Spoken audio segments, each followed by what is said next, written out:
And we're live. This is Dice on Ice, playing some Numenera. I'll start with the person on my leftmost little screen thingy with Megan. You can introduce yourself. Hello, I am half of Dice on Ice, and today I will be playing Anaya, who is a strong-willed glaive who fuses flesh and steel. So, real excited to play. And next one is James. Hey guys, I am James from Absolute Tabletop and Tabletop Terrors. Today I am playing Graves, a stealthy jack who explores dark places. It's been a while since I've played, so this should be exciting. Numenera interests me greatly, but I don't get that much of a chance to play, so I'm very excited. And Matt, you're up next. Hey there, I'm Matt from A Fistful of Dice and Absolute Tabletop. I'm going to be playing Pask, who is a tough glaive who commands beasts, and he has a beast companion named Mira. This is my first time playing Numenera, so I'm excited to try it out. And lastly, we have Paul. Hi, I'm Paul. I've played Numenera a few times, but just in one-shots. And I'm playing Savrin, strong-willed nano who wields power with precision. Cool. I would like to start us off. In your focus abilities or descriptors, there were some like choose your connection to other players. I'd like to kind of go around and have each people kind of pick one and pick another character based on, you know, the introductions we just had here, and kind of establish little connections to each other. So we can start with at the top with Megan. What's a connection that you like to use? Can I pass for just a second? Cool, I'm just trying to get it's in the core book, yeah. Yeah. I'll hop onto James. Maybe James will have a... I was going to say, I swear I wrote those down. I was about to look them up because I'm looking, like I wrote everything out. It's like everything I'm training, everything I can do. And I'm like, I swear that was on here. So I was going to look some up because, okay. If you don't mind, I'm just going to roll on this D20 table that I found of them.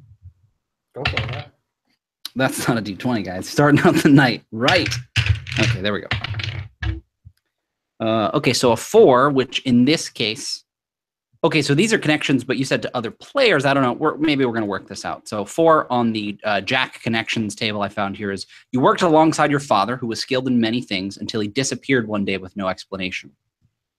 I don't know if the other connections are more clearly connected to other players, but...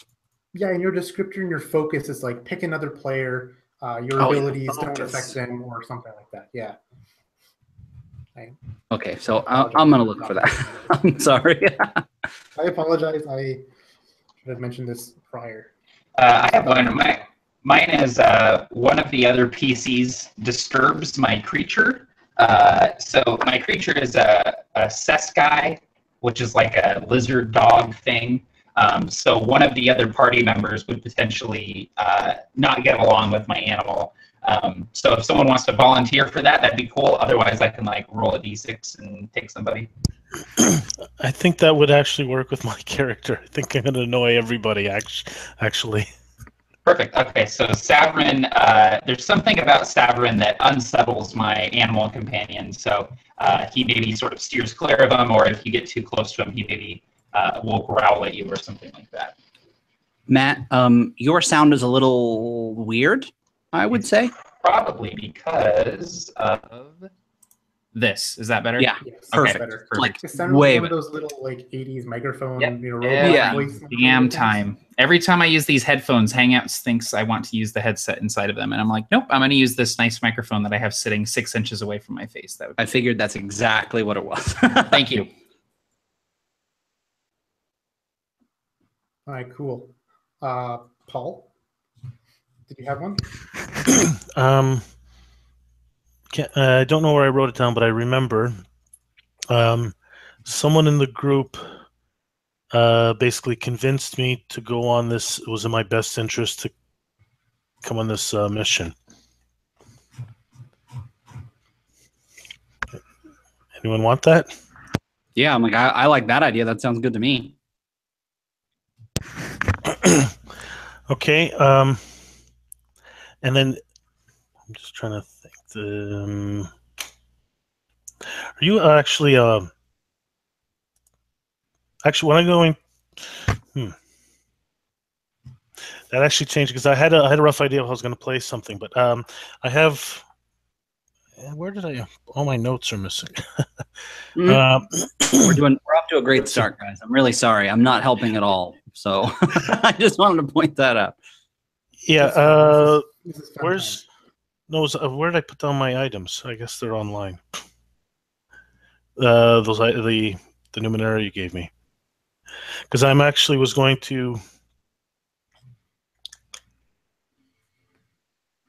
Okay, I'll have to go back to that. But basically, I'm going to. One of my abilities is to my esoteries do not affect, but I wanted to play it a little differently. So just basically, I'm going to ignore that player for the most part. It fits into the character concept. So I guess it'll probably be either Matt's character or Megan's that I basically ignore. Which it might be funny, Matt's character, because Yeah. I go up to the to the creature, but I ignore him. Okay, Yeah. so or is it like you don't even know he exists, kind of thing? There is a reason. Basically, it's almost like I have so much going on in my mind. So many. I'm like multitasking. He's actually reading 2 books at the same time. He has things going on in his mind. He just doesn't pay any attention to Pask, and so his abilities, which isn't much at first tier, don't affect you. So if I actually cast scan, you will not show up on my scans, which means you're not a living thing in my eyes. Yet his little sus guy completely is. That's hilarious. All right, how about James? Go ahead. I was going to say I did find mine. Pick one other PC. This character has been your adventuring partner in previous expeditions, and the 2 of you work so well together that you both gain +1 to any die rolls you collaborate on the same task. When you collaborate on the same task, fight the same foe, and so on. So I'm happy with the same, where one of you guys can pick, or we can I can roll or something, or I can just do you, Megan, because you didn't have any connections yet, and we want it to be sort of a web.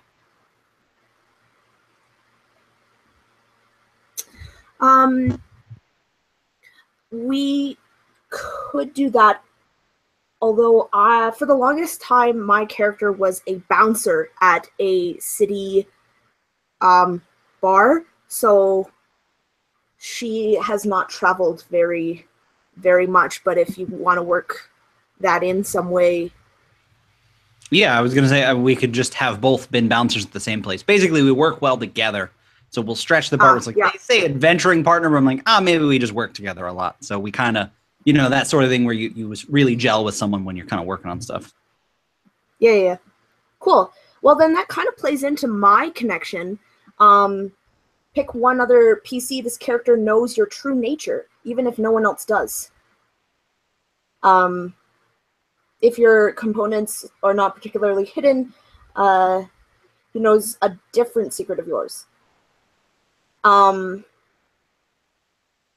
So, James, you know that I am half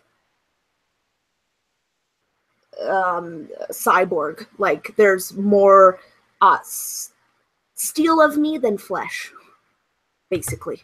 That's really awesome. Actually, I didn't consider this because I was doing that thing where I was getting my own character ready and I didn't listen. What is everyone's name? I'm Graves. I know that Matt is Pask. I'm Savrin. Savrin, okay. And Megan, what was your name? I'm sorry. Anaya. Gotcha, okay. I just like to use character names and I'm like, I have no idea. We don't have overlays, so sorry. There we go. So yeah, that sounds awesome. So I know secretly that you are more cyborg than human. Yes. I think that's everybody, right? I think so. We have the really growly animal, the ignoring Nano. We got the rough and tumble Jack, and the cyborg. Awesome. And so, for reasons that you guys had for yourselves, you took on this seemingly innocuous mission of delivering this Numenera artifact just a few leagues over to an archivist in the small town of Valron. It paid well. You're kind of down on your luck. Perhaps there is some other ulterior motive. But the travel itself was fairly uneventful. The scenery was wondrous, but normal to a ninth worlder, where the grass was translucent and made of glass-like material. Creatures floated in the air. Bulbous creatures that would puff out little pockets of gas to propel themselves. You can hear the whirring of servos as automaton creatures would graze in the fields. And the scenery continued, stretching for many days. And finally, you arrived at the town of Valoron. It's nestled in this valley on a river flowing in right-angle geometric shapes. The buildings are made of these fleshy pods, a few dozen feet wide and tall. Can easily house many people. And that's when night fell and you're able to hunker down for the night. You entered the tavern, because all good adventures start in a tavern. It's a little bit smelly inside one of these pod buildings. But you can kind of hear the din of the nightlife in this smaller, cramped tavern. People sipping and eating various foods, passing bits and baubles of the old technology that litters the landscape as currency, called shins, to pay for their food or buy a smaller nodule up or above to rest in for the night. You came into this town carting this large kind of just cylindrical, oblong, oval shape thing made of synth and steel and glass cylinders and domes and such. It's this crazy contraption, but it has done nothing. It's made no noise at all on your travels. It's just, this is the last stop. Hunker down for the night before you just deliver it to the archivist who lives on the little hill in a little copse of trees, just a few minutes walk away from this little inn. Night falls, and the four of you slumber in your appropriate nodules. And morning comes over this town of Valoron as it crests over the mountain range, casting this long shadow of the sunrise over the town. Graves, what's your little morning ritual that you do before you get going in the morning? Graves, especially traveling and quote unquote working, bringing this strange object wherever we're going. he's very utilitarian. So kind of everything in his room, or more like, like you said, maybe on his nightstand, I imagine, where we're staying, is very utilitarian or sterile seeming, not very decorative. And he would be the same, where all of his whatever he needs in the morning is kind of laid out, and his clothes would be neatly folded and put away, and his boots there, and his socks, and whatever else, his Numenera socks. And so he would sort of silently wake up and almost very methodically sit up and get ready for the day, put his dark clothing on, his wrap his hands with whatever, and maybe put his cloak on and get his weapons, and sort of just ready himself in a very methodic, non-fluid, like very strict sort of motion, just as almost a ritual would be a good way to put it. Just kind of, okay, do all of these things, very one-track mind until he was finished, and then would then potentially be ready to leave or face the day, as it were. And of the four of you, who was the one that took the large artifact and kind of watched over it over the night? I think I might, because I'm probably sort of studying it to see if I can figure out what it is and the information on it. Yeah, so Saverin, as you have your little morning ritual, you can go ahead and describe to me what Saverin does in the morning as he awakes, as the light of the sun hits his eyes. He may not have even gotten to sleep. He's just always busy. It's almost like a black, a smoky, almost like something covering him, almost like a second skin, but it's very wispy, and it actually holds up. When you guys probably been out walking with him, like if traveling, it holds up 2 books, and he's always reading both books, and it just it seems like it's part of him, but also sometimes independent as well in what it does. And it's so he's probably there sitting with the 2 books open, looking at the item, checking the books, reading, and just he probably didn't even get to sleep at this point. And so you're kind of startled by the fact that, it's already morning time, as you were just engrossed by these 2 books that you're reading simultaneously. And as you kind of catch yourself gaining awareness of your surroundings and just coming to, you see the long contraption device that's been kind of lashed to this, kind of cart setup.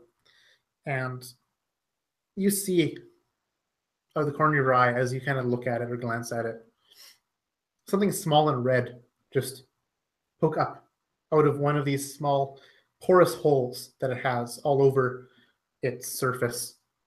And it pokes up and then darts away.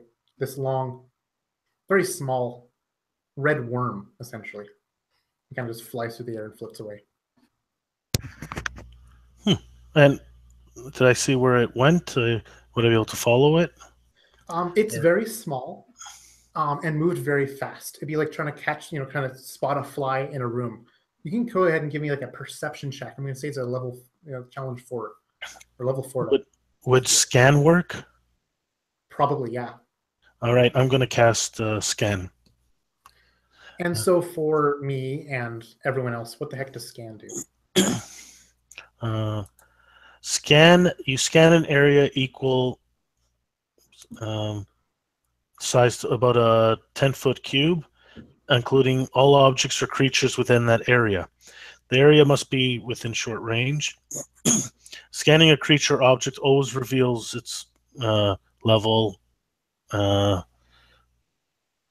gives me any information on it. Let's see. Basically, it just information, but it about the item. So in this case, if it's a live creature, might know that's the case. If it's animal, maybe intelligence, I guess. Yeah, you might learn that the creature standing before you is a mammal with a small brain. Okay, cool. Yeah, so you can go ahead and describe to me how this effect that you can kind of bring, how does it manifest? What are you doing to scan, essentially? Almost like an involuntary reaction. The black mist just spreads out over the room. It gets thinner and thinner until it blankets the area, and I guess anything in that it touches, I can try to sense and figure out what's going on. Yeah, so I imagine like it's feeding you these snippets of thoughts, this black mist of what it's finding out as it kind of goes and surveys essentially the nearby area. And what it does, what you're able to find out about this little red worm as it flits away, you're able to catch it just in time before it seemingly disappears, is that it's a small, unidentified, unknown creature. And it seems to blink in and out of reality itself. Like it's there, it's not there, and then it's there again, somewhere slightly different. And it just poofs up and pops away.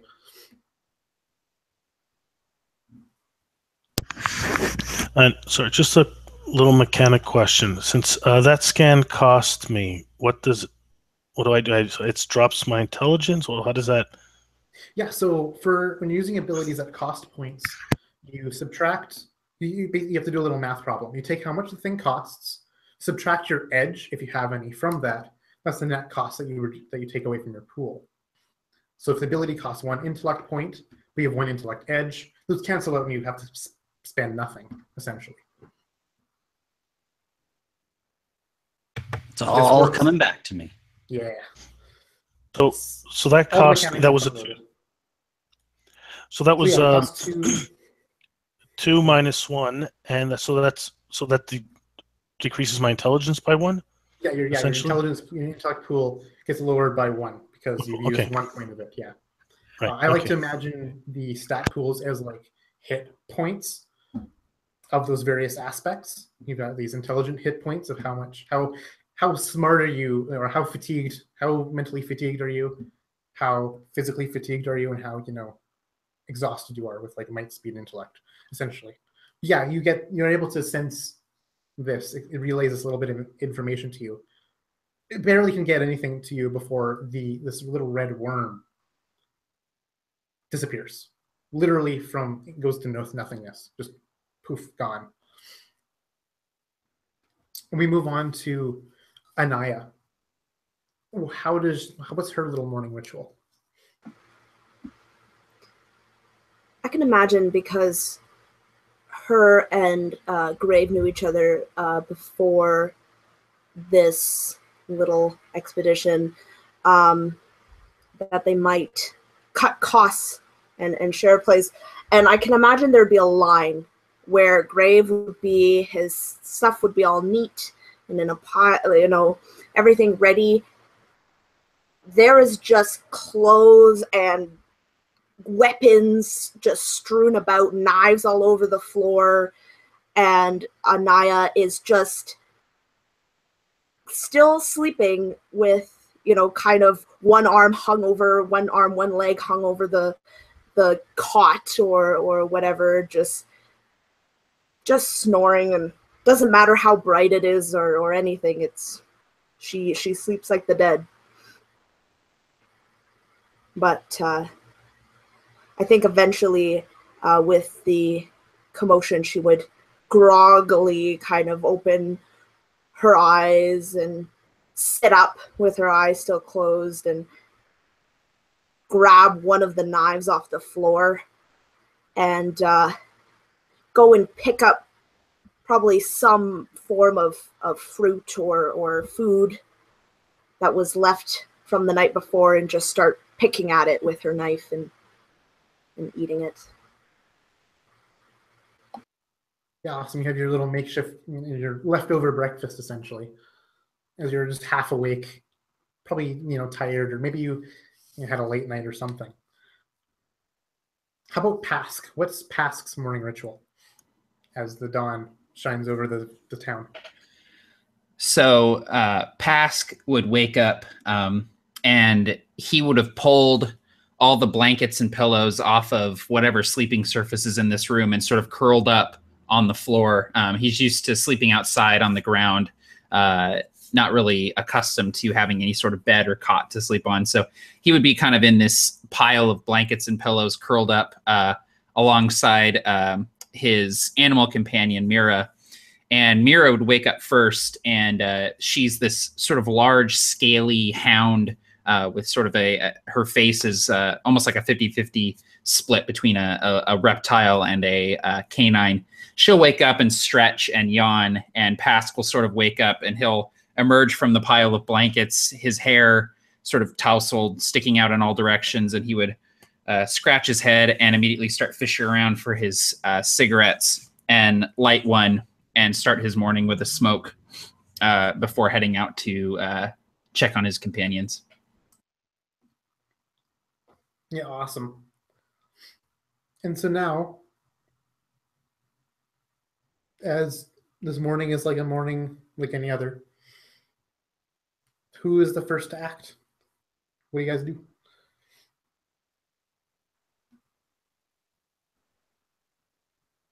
Let's go with Saverin here, since something happened in the room. What's he gonna do? He's going over the books. He's like, whoa, this is he's going reading both the books, and he's trying to figure out what's going on. He's looking at the device, and how big is the item? I'd say it can be carried by a person, but uncomfortably. If that makes sense. Like, imagine a bedroll in size as a unit of measurement, one bedroll. Actually, he's not even thinking.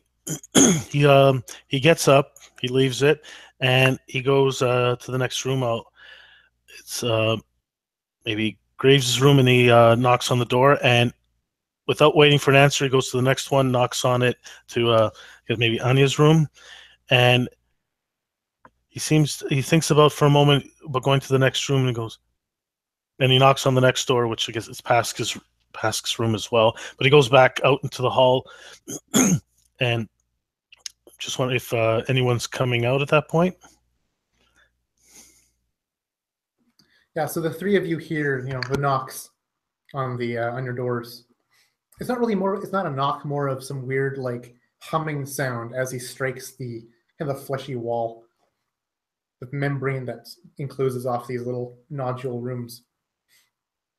And this humming sound kind of notifies you that someone's, trying to get your attention.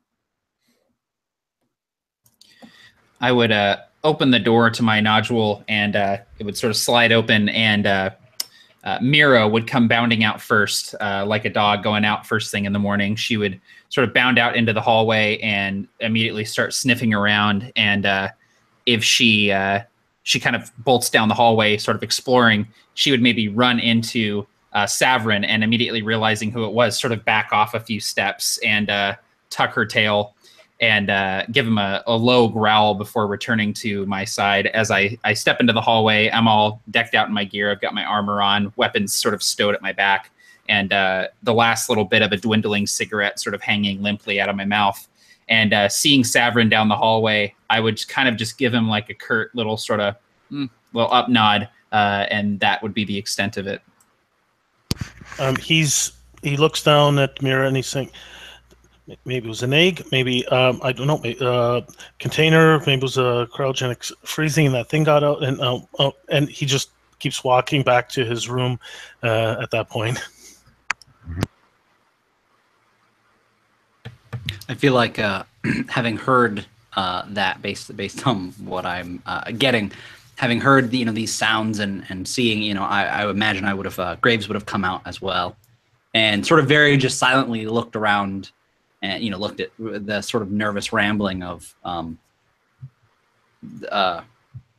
Saverin. I had that right, and kind of just like think like kind of keep it internal and just watch and see what happens, basically. and I would be the last person to come out from the nodule, and she would walk over to Savrin and kind of, look over his shoulder at the books that are kind of floating about him as he's like turning pages and stuff, and she'd go up to him and be like, what you reading? And just start flipping through the pages, totally like messing up wherever he was in. If he was reading something, she would just go over and just like turn a page. She can't read. She doesn't know what they are, but she is feigning her curiosity. No, I need that page back. I'm looking because the worm thing came out and it got away. It was phasing in and out. It disappeared. I can't find it anymore. I don't know if that's what we needed. If it was, it could be an egg, cryogenic thing. It could just be, maybe it's explosive device. I don't know. I don't. And he goes back to looking at his books, just mumbling. Whoa, slow down there. Slow down. You said a worm? And she kind of looks around like, where is it? And then she would take out her knife and just kind of scan for this worm thing. And what do you mean a worm? What are you talking about? Came out one of the holes, a little red thing. It went off over there. It just you can go take a look. It's gone, but what was over there somewhere. And Pask, who's sort of in tune with animals, would finish his cigarette and throw it on the ground and snuff it with his boot and say, "Did it seem organic, synthetic? Could you tell?"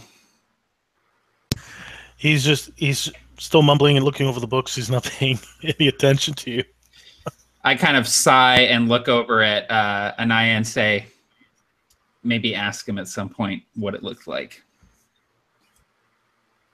And she just kind of like scoffs, like, yeah, right. And she goes off mumbling about how they're probably going to get paid less now that the weight is going to be different from this little worm leaving the chest.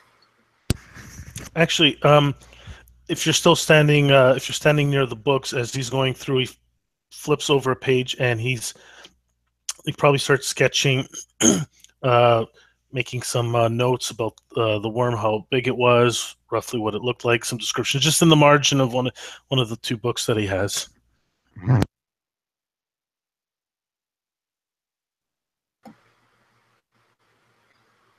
Oh, Brainiac was listening. That's apparently what it looked like. I'll kind of grab the book and take a look at it. Is there what can I do to maybe discern some information about that? You grab the book? You grab the book? You said? If Anaya was handing it to me, then yeah. Oh, so wait. Now you took the book, or you were just pointing it out? I was just pointing at it. I just barely. I touch it. I don't grab it. Matt, roll for initiative. You are inciting. I would then sort of, if the book is not being offered, I would kind of lean over and try to get a look at the image. Yeah, as long if you're not interacting with the book, he doesn't respond to you. Yeah, so you see this crudely drawn picture that Savrin has drawn. You see his little, doctor's writing scribble in the margin. It's very illegible to everyone but him, as it looks like, multiple words are written over each other in a strange way. But you see this worm, and I would let you make an intellect task. If you have any training or skill in knowledge of animals, I let you apply it. To keep things more mysterious, I'm going to keep the level hidden, and just give me the result of your d20 roll, and I'll. Okay, I don't think I have anything at this tier that allows me to get a bonus or anything beyond my animal companion, so I'll just go ahead and do the roll. So So it's D20 roll, and then what am I adding to that? You add nothing. Numenera, you don't add nothing. Don't add anything. Okay, cool. All right, so 3 on the die. Yeah, so you barely can tell that that worm shape was actually a picture. You thought it was just a weird letter that flowed Yeah. into the rest of the writing. So I'll glance at the drawing sort of for half a second, sort of shake my head and go, no idea. It's a worm. Yeah, looks like a squiggly line.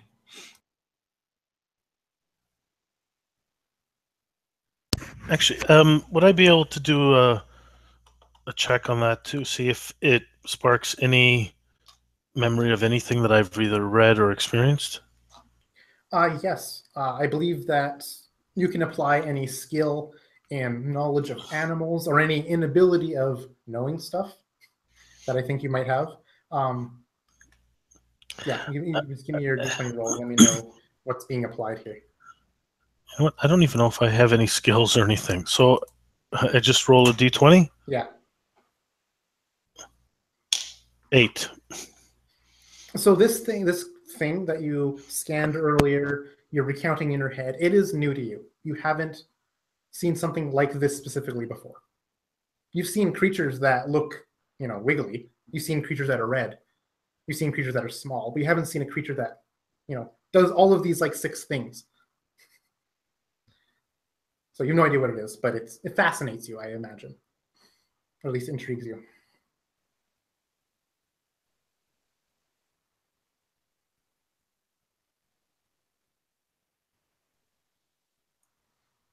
How is Graves reacting to this little? Graves he's very much watching a lot of this just unfold because you have Savrin who's like kind of like stumbling a little bit like and then you have Anaya comes up and she is looking, and then Pask has no idea what it is. I'm sure that Mira is just like, I don't know, sniffing around. I'm not sure what kind of animal Mira is. And Graves is just like, wait, why do we care? I don't think it occurs to him that this was, you mentioned that this is like something that came out of the thing we were moving, the thing where we were tasked with delivering. Yeah, little red worm came out of the... Exactly. So in Graves' mind, he's kind of like, well, let's just keep doing, like kind of not worrying about it. Like, maybe they won't notice to some degree. So he's just watching this and almost doesn't comprehend the level of concern going into it, and is kind of like almost jaded by the ninth world, such that he's like, well, there's nothing we can do about it. If it disappeared into nothing. Yeah, kind of like, hopefully it doesn't happen again or become bigger or attack us. He understands that it could certainly be a threat, but he's like, maybe he says something like, let's get going for the day. I imagine it's morning. We all woke up. There's this little concern, but he's like, you're probably just seeing stuff. Let's get this thing going, get our money before they realize anything's wrong. Yeah, that sounds good to me. Let's get paid.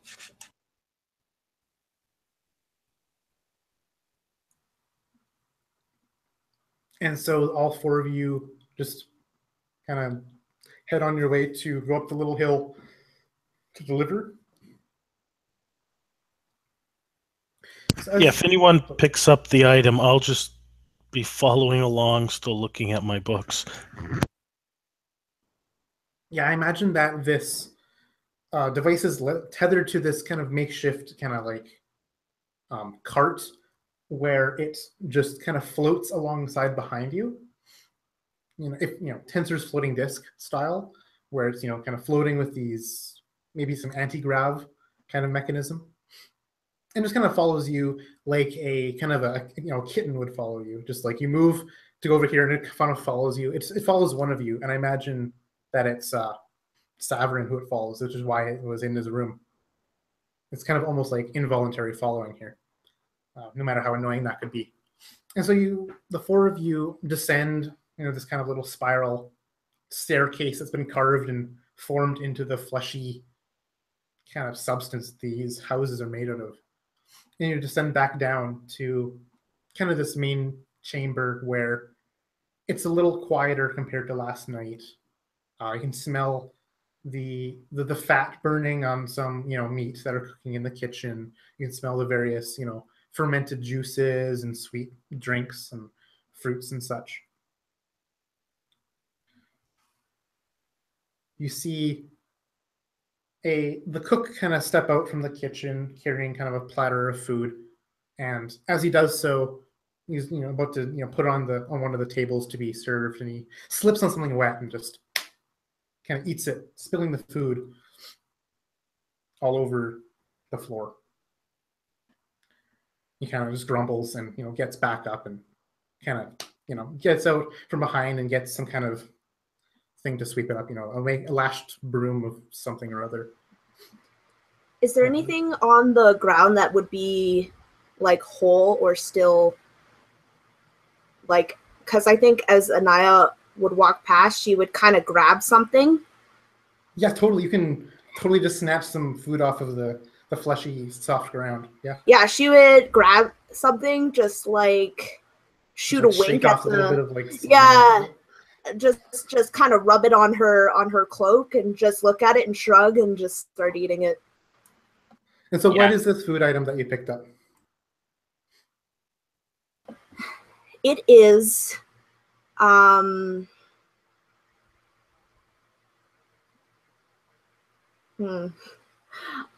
think weird and wacky. How is it like different from a 21st century like apple, for example? Yeah, I can imagine it as a very, very large seed that has a kind of, you have to kind of peel it, like crack it. It's usually served roasted, and it's kind of a delicacy. Not a delicacy, but a little bit higher end than some of the slop that they sometimes serve.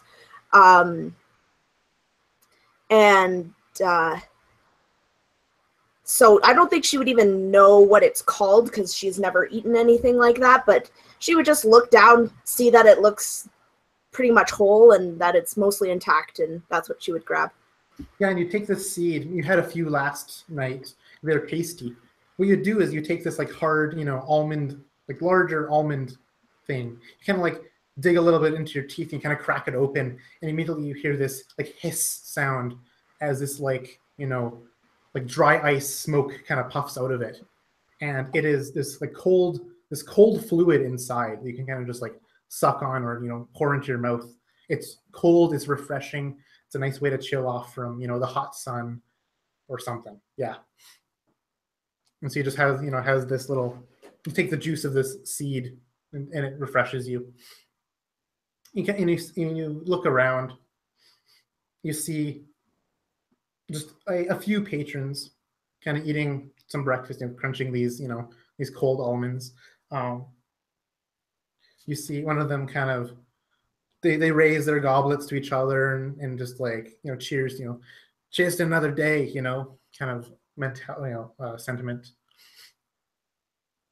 You hear some yipping off from outside the building as another Seski just bolts by, a leash loose from its back of its neck, just flapping in the wind as it whizzes by. How does Mira react to another Seski just like sprinting just parallel outside the building? She would sort of tense and go into sort of like pointer position, getting ready to run after this another Seskai. But then she would sort of remember her training and look back at me, and I would kind of nod approvingly, like, "Hey, good job not bolting after it." And I would kind of give her haunches a pat. And as I passed by, I would kind of scoop up some more of the food that got tossed on the ground and maybe hand her a handful to eat as we're leaving the tavern. Yeah, and and as this is happening, a few moments after, you hear a man running after this Seski go, "Oh yeah, wait up, no, come here, girl!" Just chasing her down. Something caught her attention, and she's a poorly trained Seski, it appears. It's kind of a very calm morning. You emerge from the sphincter door as it opens up as you approach it. I apologize for the sound I just made.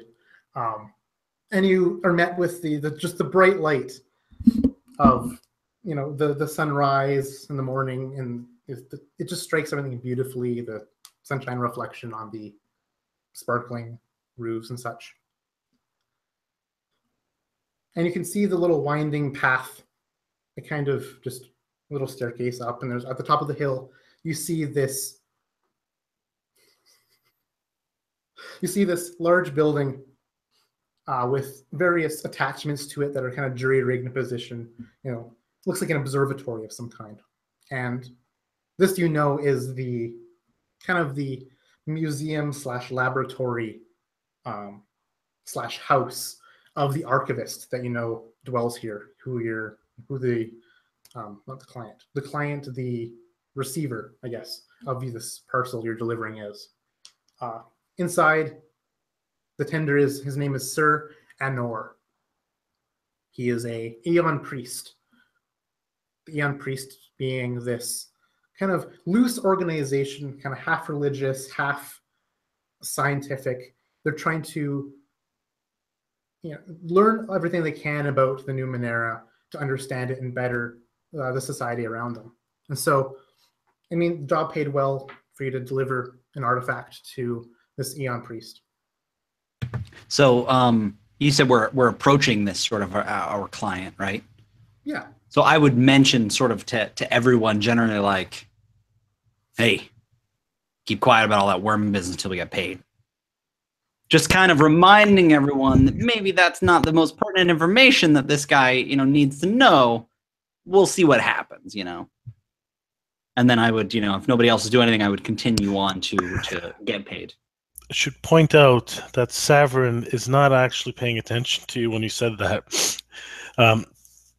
Since you probably know him, he has so much going on, you have to get him to focus on a specific thing, or else he is so, it's like ADD, and he's just focusing on too many things. You have to get him to focus on one thing to actually sometimes even get through to him. Yeah, and so Connor mentioned that this little cart was sort of following you, and noticing this, Graves, again, being this very sort of almost military-minded, very one-track, strict person, would notice that you were just, whether looking off in the distance, reading a book, or kind of not paying attention in your own world, would absolutely, like, grab you by both shoulders. Like, Severin, hey, look at me. Don't mention the worm. And he would wait for some sort of like something, some sort of response, just to make sure we were on the same page. But the worm is gone. I wonder what happened to it. But Exactly. The worm is gone. No problems here. Don't worry about it. You were probably seeing things. No problem. And, he would kind of go on with his, kind of continue up. And again, very eager to get paid, as I'm sure anyone would be.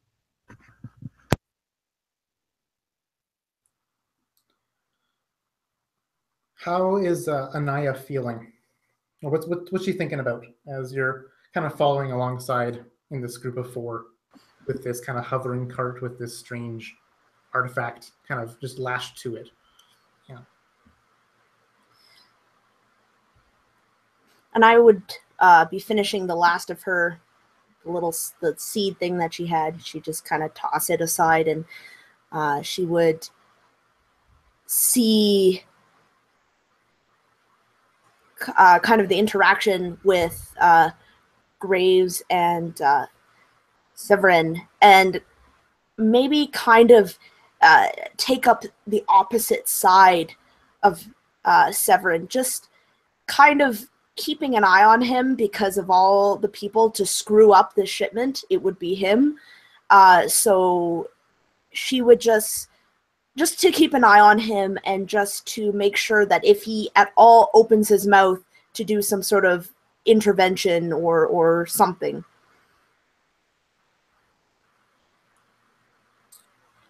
How about Pask? Pask would be very sort of focused on just getting there and getting paid. civilization tends to make him a little bit uncomfortable. So any time that he has to spend within the walls of a city or inside buildings in a settlement, he's sort of uncomfortable. So he would be very dead set on getting to the client, getting this thing offloaded, getting paid, and getting back out into the wilds. That's his preferred terrain. And it's ironic that this is what he's, thinking about or being uncomfortable about, because he is startled by just someone yelling, "Boy, get out of the way!" And I would like the four of you, and I'm not sure how the rules of your companion work. I don't think you make rolls for her. I'd like the four of you to make speed defense rolls, please, at a level 3, so beating a 9. You can use effort to reduce that difficulty down to 2 by spending 3 points from that pool. If you wish to do so. Now, I rolled first and happened to beat it after you told me, but is it required to decide the effort before? It seems like it would be, right? I've always had it as you spend effort before you do the D20 roll. That makes sense. Perfect. That's what I figured. Like I said, I beat it. I just wanted to make sure in the future so that I did it right, because I kind of didn't remember, but perfect. So it costs 3 effort to reduce the target by 1? Yes. Okay, cool. So, and then... yeah, we're reducing by levels. Yeah. Okay, cool. That makes sense. Thank you. And so, Megan, did you have Anaya spend any effort to dodge? So you are grazed by another one of these just floating anti-grav carts. It's probably like triple or quadruple the size of the one that's following you. And perched on it is a man sitting, stagecoach style, with no horses leading it, with a bunch of crates and boxes and stuff in the back. And he's just whizzing down the hill, and you're grazed by it, kind of knocking you aside, kind of hitting your shoulder, dealing you 2 points of might damage. It wasn't a solid hit, but you definitely got surprised by this. Yeah, she would definitely whip around and start yelling obscenities, Numenera obscenities at the cart driver, and kind of start after him a little bit, run, like walking down, just making sure he hears what she's saying. Actually, at this point, I think it's probably important that I make a roll to remember that I'm not supposed to say something, and I have a 1-step penalty. So how would I go about rolling for that? So what is this penalty that... What is your penalty? It's my inability. It's basically memorizing things is increased by 1 step effectively. That's one of the parts of it. So see if I remembered that I'm not supposed to mention the worm. Yeah, so you can role play that aspect, but that essentially is when you're trying to do a task of memorize, like looking at a sheet of paper, trying to memorize it. Okay. Or basically, whenever you do a task that involves one of those things that you have an inability with, it's treated as a level more difficult for you. So instead of being a level 3, it could be a level 4 task, just because it's so out of your nature to do so. So when she gets hit, I say, "Too bad you couldn't phase like the," and he stops talking at that point.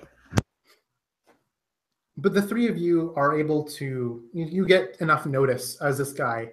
You see his face. It's not one of anger, like, "Oh, get out of the way." It's, "Oh, get out of the way," as he's panicking. He's trying to regain control of this hovering cart.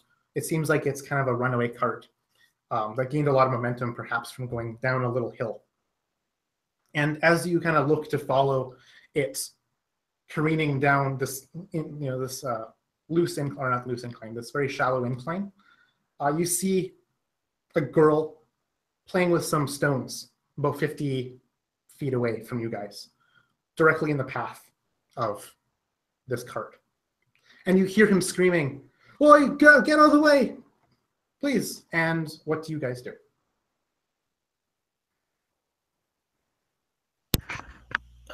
What's in the cart? Baubles and crates of stuff. You see some like raw materials for building things, perhaps scavenged items like ciphers and stuff. Things that make sense, but I don't know what they are because I'm a 21st century human. Can I shoot the tires with a spell with onslaught? Seeing as it's like a floating anti-grav cart, like the one that your guys are using, it doesn't really have tires. Okay, then the power source maybe. If I get where it is. So I would say that you kind of automatically know this because you have one and you've been using it for like the past week. It's definitely some mechanism within the core of the cart that somehow propels itself against falling. It's just kind of rewriting the laws of physics this time. Not really like propelling, just like sitting there. So basically, these you said 2 children are kind of on the path, not realizing what's happening. Exactly. Yeah, they're playing this like hopscotch game or something. So it's a bit of a, I don't know. Immediately, the first thing that Graves would think is he's trying to get them out of the way, and he would draw his weapon and sort of try and like fire at the ground and near them just to scare them. Not being concerned with what it takes to scare them and being more concerned with the outcome. So he would basically pull I have a blaster, a medium blaster, that I would basically just sort of fire in the direction, obviously not trying to hit them, more trying to hit any ground near them to scare them, to get them run away and potentially notice this.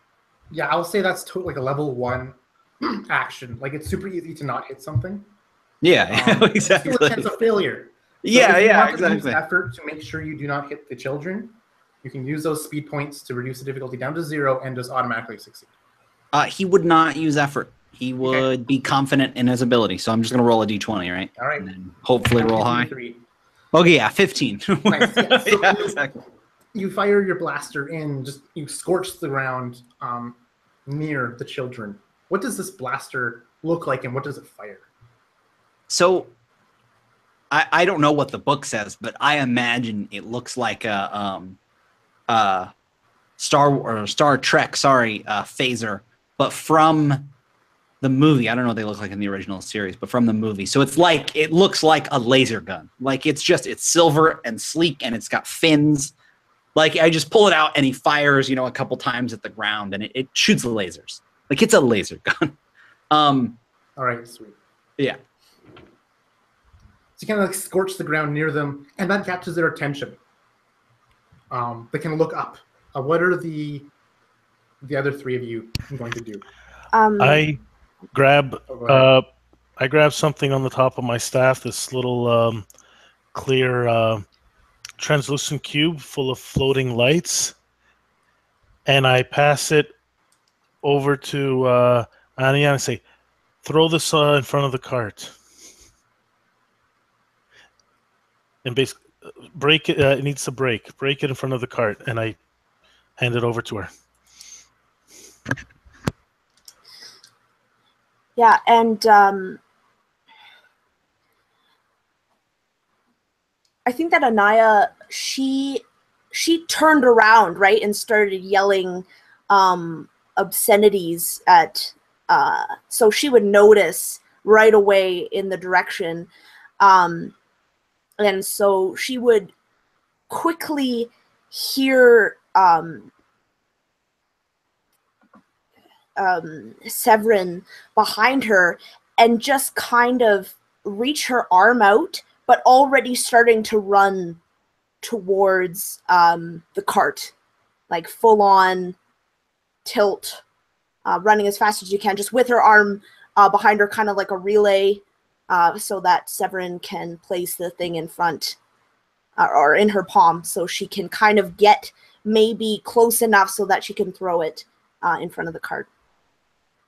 But then after she throws it, I imagine that she would just keep on running. She wouldn't stop after she threw it. She would, keep on running.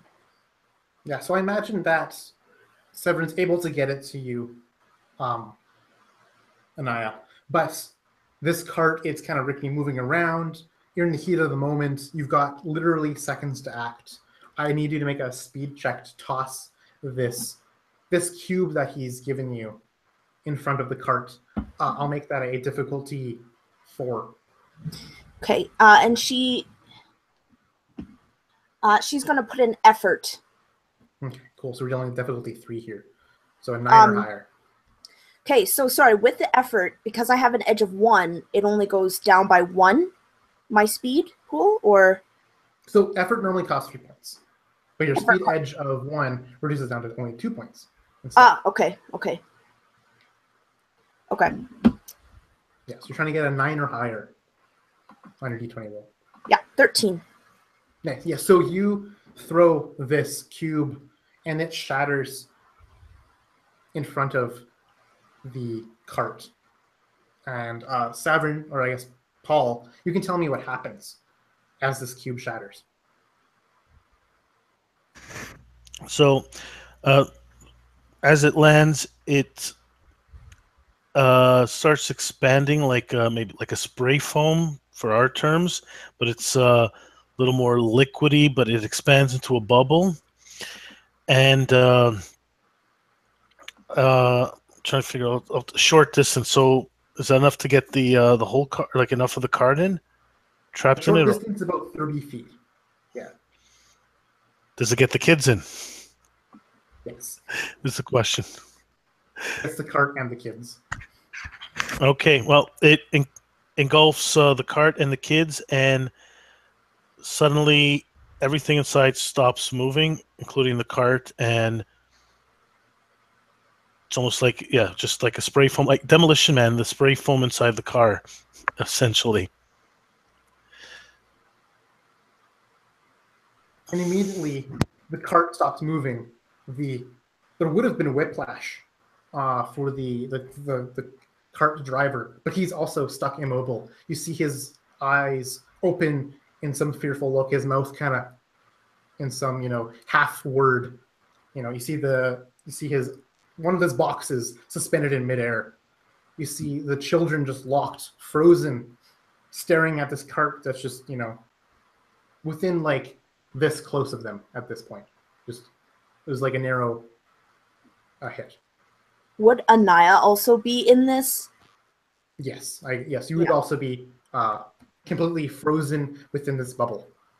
Yeah. You're just kind of mid-throw. You kind of see her in a throw position. I think I've walked up at that point. I'm just examining it. I go, oh, I'm glad I was right about that. And so how long does this bubble last? It lasts a minute, then everyone is free at that point. I guess it just I'm guessing it turns back into a liquid, and yeah. So what do the 3 of you then? What does Pasca do? Seeing this just bubble of just gel, something just hold everyone in place and stopping their movement. Pask would sort of like lean and kind of look at the whole scene, and then sort of nod at Savrin and start to say, "Good thinking," and then realizing who he's talking to, look at Anaya instead and say, "Good job." And of course, Anaya is mid-stance and unable to effectively respond to you. How about Graves? As you had fired the blaster at them, everything, it's frozen in this kind of blue spherical bubble of weird jelly fluid. So probably the biggest problem I have, or not problem, but the most difficulty I have with Numenera is trying to reconcile how much my character is used to seeing weird stuff versus me. I imagine that Graves has seen some stuff, and this almost does not surprise him. But in the same respect, he's a little bit money focused, and he sees the use of this cipher and is almost imagines it was a waste. And he sort of values them higher, knows what they cost, knows what they can cost, knows what they go for. And while he's not sad that, he potentially saved some kids, in Graves' mind, there's a little bit of something in the back of his mind that thinks, man, but what a waste. Yeah, so for those of you watching, for those of you not familiar with the rules, what was just used there was a cipher, this one-use item that had a tremendous cool effect. You can only use it once, and it basically breaks down, is used up, is spent in some way after use. So that was this weird kind of jelly momentum stopper, essentially. And so do the three of you wait as Sovereign insists that it's going to dissipate within the minute? Well, I've never tried it before. I'm guessing about a minute, maybe an hour. Well, he's sitting there. He's actually focused on it. He's almost ignoring some of his stuff, and he's just focused, examining it, and just wondering, poking at it a little. And like it feels, it would be like spongy and kind of, you know, wiggly and wobbly. When you poke it, it's just harder than like cement, harder than, you know, ceramic. It doesn't even make a sound. It just kind of hurts almost how hard it is. You feel like you can't press your finger into it. It's just firmer than things should be able to be firm. Oh, I think that he would test out. Is there a section of it that nobody, away from the people who are in there, who are trapped, Yeah. and hit it with Onslaught to see if it does any damage? What does your Onslaught look like? What happens when you use your Onslaught? So the mist. So he points out his hand, and from his fingertip shoots out almost like a projectile of this mist, and hits the target, maybe damaging it. I guess I'm doing the physical attack. Yeah, so this mist just slams into it, and it just disperses, you know, like water on a hydrophobic surface. It just, you know, disperses across the edge of this sphere, unable to penetrate it, unable to even damage it or scathe it.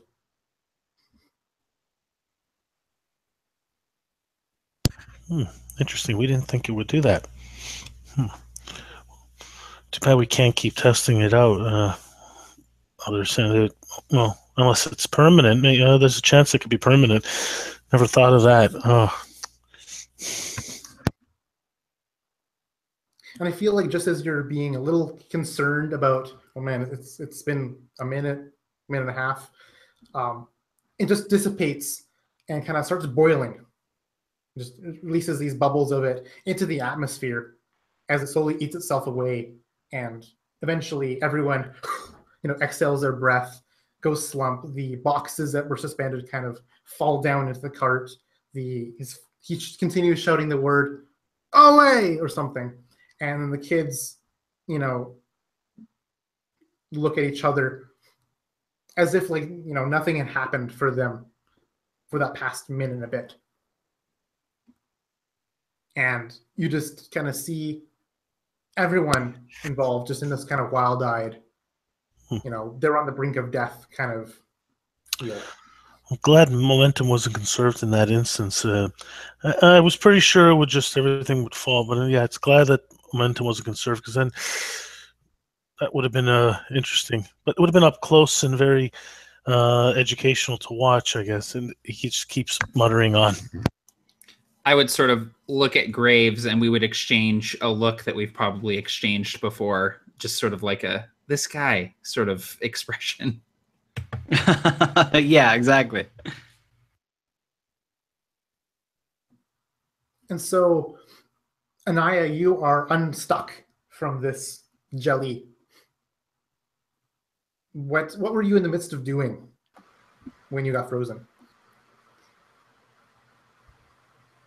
She would have her arms outstretched, or her one arm outstretched, just as she threw it, and she's in mid-run, so both her feet would kind of be off the ground, so as the liquid dissipates, she would kind of fall and roll in deep heaving breaths, and just kind of lay there just for a moment, just to kind of take it all in of what has happened. And she kind of mutters to herself. She's like, why did I take it?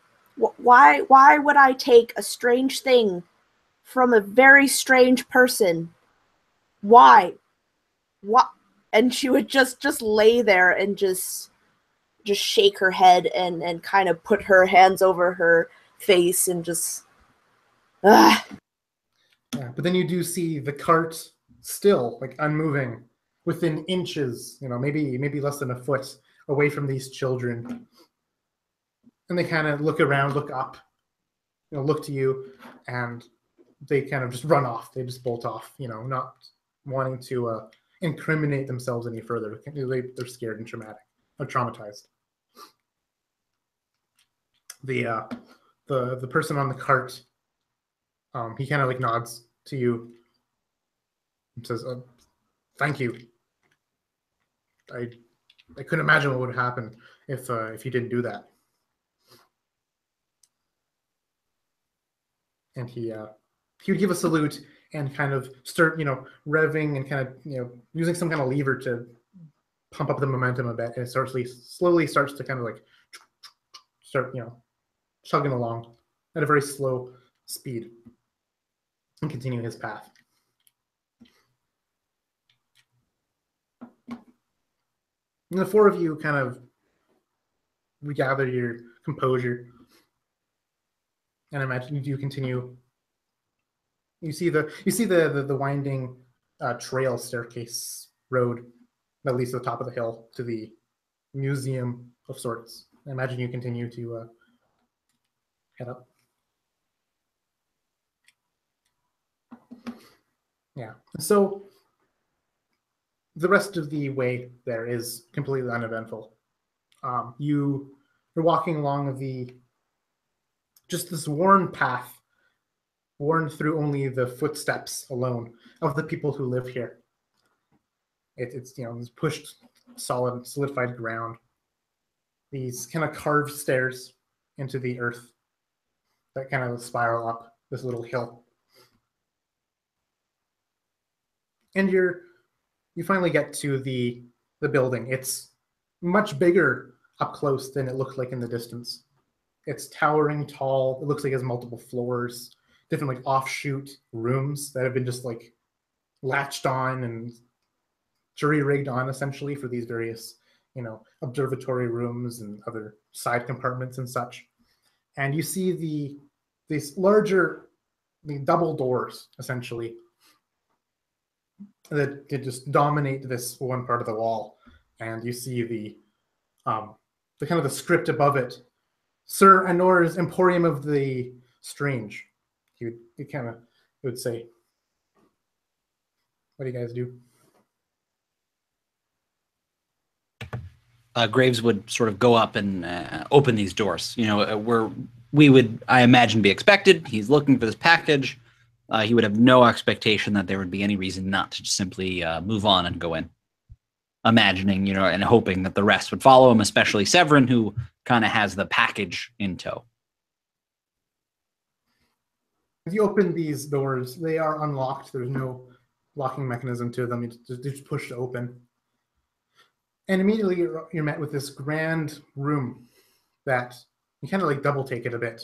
You look inside, you look outside, and you have this nagging feeling that it's bigger on the inside than it is on the outside. But it's just something that passes your mind, and you just kind of shake it off. And you've seen stranger things, I'd imagine. So you enter with the three of you behind Graves, this little kind of humming hoverboard following Severin. He's looking at his books and being very not focused on what's going on. You hear this just like the clanging doom doom doom doom sound, and hear this whir of sound going on from some room, looks farther off. You kind of see sparks fly from this one chamber. It kind of lights up the wall across from it, and then there's a little puff of smoke kind of bursts out and dissipates. What do you guys do?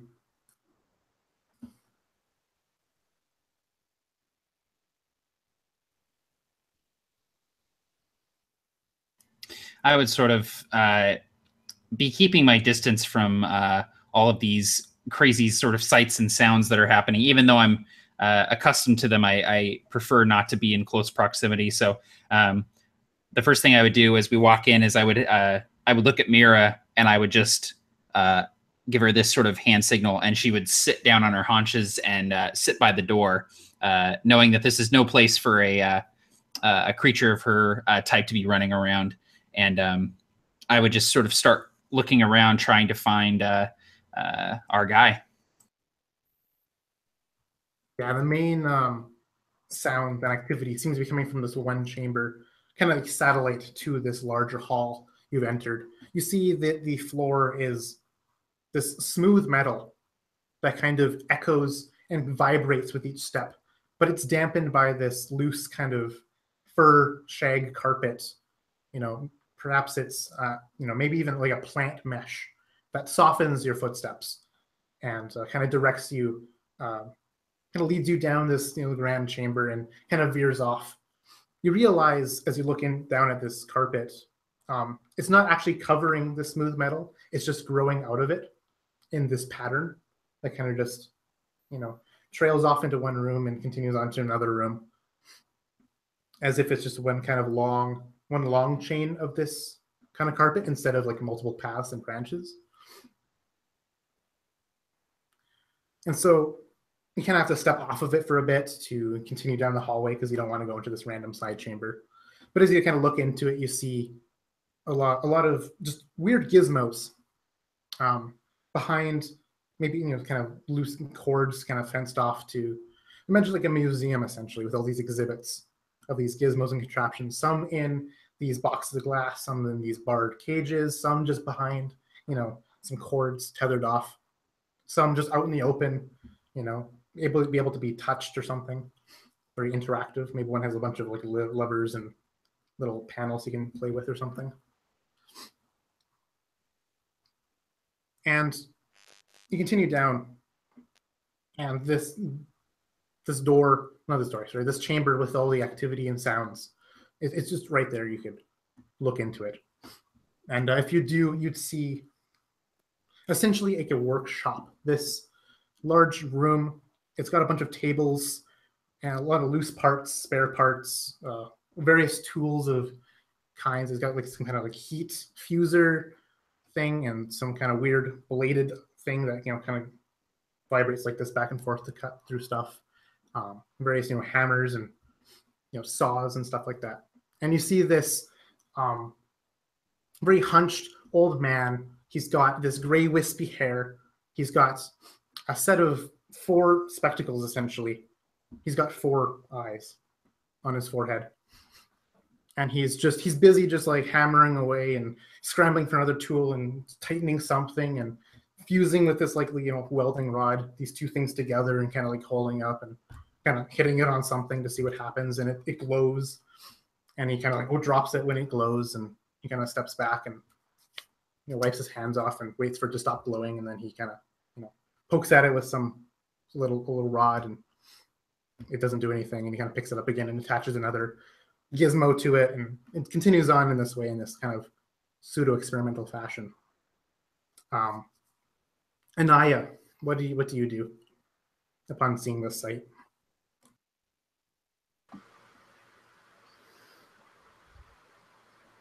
And I would have the face of someone who is treating all these things very nonchalantly, just kind of casually looking around, not really paying attention to anything, but on the inside, she's a little nervous, and that she doesn't like being in places or situations where there is so much unknown, so much of these strange things around her, in such an enclosed space. So I think she would kind of subconsciously move in closer to the floating shipment and just try to try to see this to the end. Just try to, yeah. How about Graves? So we've just seen him kind of doing an experiment, but haven't necessarily engaged him, right? Nobody's really... He definitely has not noticed you. No, he's too busy. He's too occupied with whatever he's working on to notice you. So again, Graves just interested really in getting paid more than probably anything else would... we know his name, right? I forgot what it was. Oh, sorry, I wrote it down. Sir Honor, right? Honore? Close? Yeah, Honor, yeah. I mean, maybe your character misremembers. That's totally fine. Yeah, so Honore then. Sounds good. I wrote it phonetically so I'd remember, but I apparently messed it up because I got it wrong. So Graves would sort of say, walk up, very confidently, like just kind of march up. He wouldn't care what the old man was doing necessarily. And hopefully, again, with Severin in tow, saying, Honore, we've got your your ball thing. And kind of just wait for him to potentially look up from what he's doing and give him some sort of response. He immediately kind of jolts at the sound of voice from behind him, be like, ugh! He's startled, and his spectacles kind of get knocked askew. He whizzes around, pushes them back up his nose, and they're attached in he has these 4 eyes just staring at you. They each blink, non-synchronously. One, set of them kind of looking around at the all 4 of you, another one looking directly at you, Graves. Oh, yes. Oh, let me see it. He's still chameleon-eyed, kind of looking around. And I would sort of motion to Severin, like, all right, bring it on up. Come on, like however far I was away, kind of like, okay, come, here we go. As I bring it up, I say, if you hook up the flux compensator to the esoteric capacitor, you might get an interesting result over there. Oh, yes, I was actually trying to do that. But it started glowing this strange phonetic resonance kind of catastrophe. You know what I'm talking about, yes? But regardless, don't get me sidetracked. Let me see it. Let me see my shipment. That's what I pay you to do, yes? Come on. He's kind of, bony. Almost kind of under his breath. Graves would, I imagine he hasn't paid us yet, because Graves certainly would have run off with the money. But he said, oh, that's what I paid you for, right? And Graves would kind of under his breath mutter, well, you haven't paid us yet, knowing that there was some concern with the worm and the whole thing, whatever happened, but trying to put it out of his mind, like, it'll be fine, don't worry about it. Yeah, awesome. And, you kind of mumble, he's like, oh, what's that, boy? What you say? So speak up. His ears aren't what he used to be. Oh, no, sorry, I was just clearing my throat. Go ahead. Oh. My mistake, sorry. Yes, he kind of like worms past you to see this thingamajig. And, oh, splendid. Just bring it over here on that place. And he kind of points at this weird kind of ovular section. It's about 6 feet by 8 feet. It's got these weird like spiders over it that are all adorned with the various lights and weird things hanging off of it. And there's kind of this hum and like maybe electricity kind of bzz, bzz, back and forth from it. Come on, just put it over there. And he kind of starts rummaging through various drawers and like, oh, I got your money. Just give me 5 seconds. And I imagine, Severin, are you paying attention to what's going on here? At this point, yes. As I'm walking over to where he went to, I'm still looking at the books. And when I get over there, I don't know if Graves has followed me over, because I think Severin went over, but he's almost not paying attention. I think he walked over there because he thinks he had to go there, but he wasn't really focusing so much on the words at that point. Yeah, and Graves would idly. Oh, sorry, go ahead. Oh, I was just gonna say, Graves would sort of take point on the deliverance, having Severin come up. But if this was something that could be lifted and placed wherever Anor said, he'd put it there and kind of like, yeah, here we go, kind of taking care of it so that hopefully, nothing about what happened earlier was mentioned, as well as he's done this a few times before. He's delivering it. He wants to get paid. That's that. He's ready to get out of here. Imagine as Severin kind of idly walks over to where Anor kind of pointed to. The little cart just follows along, within a foot or so of him, and it's kind of near the thing. And I imagine you kind of like push it to the to where it's supposed to go, and it kind of just lists as you push it.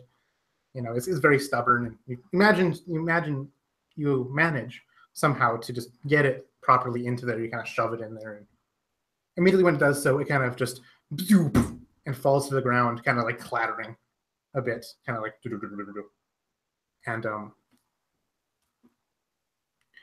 thank you. Yes. And he kind of turns around to the four of you, and he's just holding this box crate, and it's full of these bits and baubles, the currency that you use in the Ninth World, the shins. And just by a brief kind of looking at it, there's just plenty of them, 500 perhaps, which is a massive amount of money. And he kind of just hands it to you, Graves, and he kind of says, "Oh, while you're here, can you pass me that gizmo bulb from that top shelf?"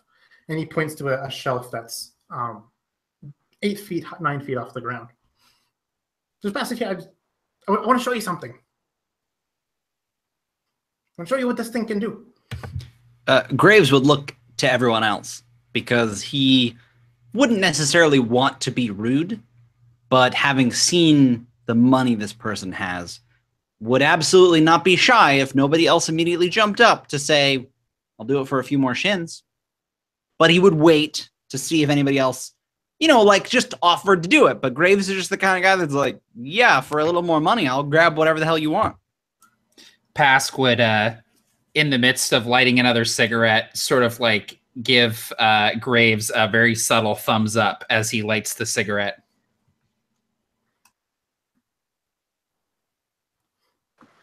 Yeah, Naya is done touching strange objects for a while, so she would look to Graves and just kind of give like a, yeah, all you go, And obviously, Severin's not paying any attention.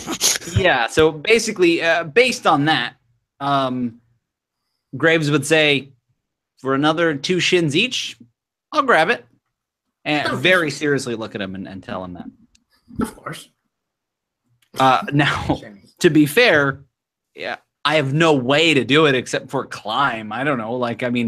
Is it reasonable? Like he's got one of those ladders that slides around, or am I climbing this potentially precarious shelf? You kind of look at this precarious shelf, like it looks, kind of weirdly stacked, and it's kind of like, bending and buckling in places. We do see this, sliding ladder essentially that you can see, that you'd imagine like in a library.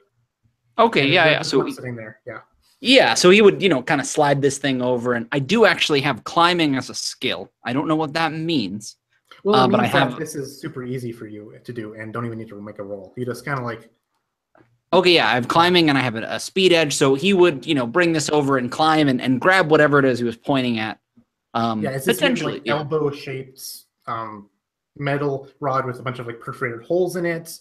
It's on one end, it has this just glowing in a purplish color. It's very hot to the touch. Your face kind of feels the warmth of it nearby, and oh, that's hot. You maybe grab it from the other side. And it's fine. It doesn't hurt you. Yeah. So he would grab it and bring it down and hand it to the old man, or place it on the table in front of him, I suppose, if it was warm, and kind of look at him expectantly. Probably if the old man waited longer than a few seconds, kind of clear his throat.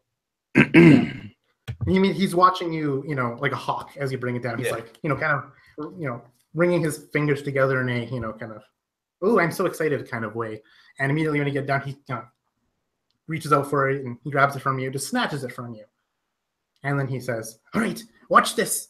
And he goes to press the hot tip against a little socket in the side of this weird contraption he set up. And as he does so, just sparks begin to fly. Just these bolts of something shoot out, and everything explodes from this contraption. Bits of shrapnel and energy fly everywhere. And no one survives.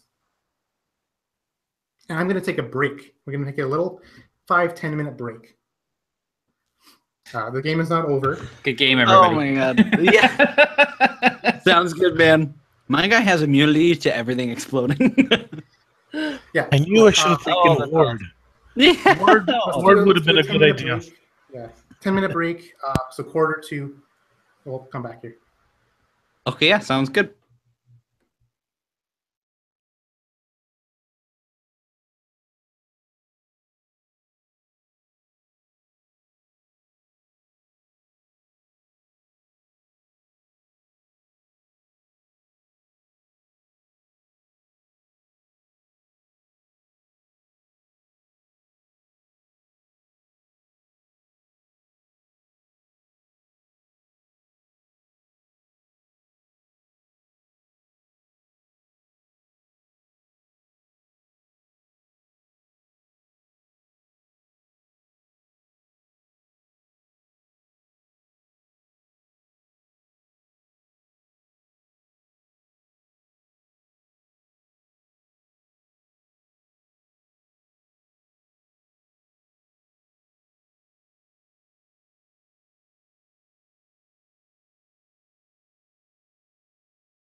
Kitty.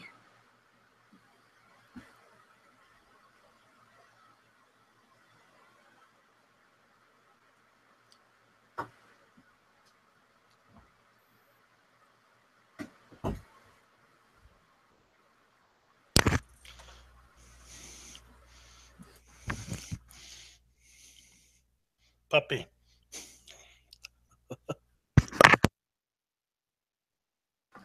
So cute. This is the show off our pets minute. This is the halftime show. Halftime show, just dog show, cat show, poodle show, Saskai show. Show us your crocodile dogs. Yeah, orange fin crocodile dogs. Come get them. Line up at the door. I wouldn't get one. The faithful, the good, and the tasty.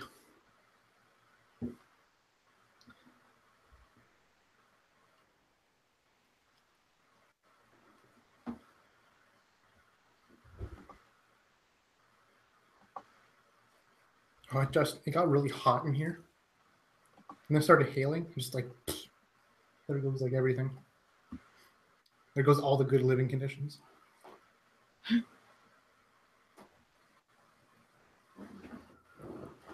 You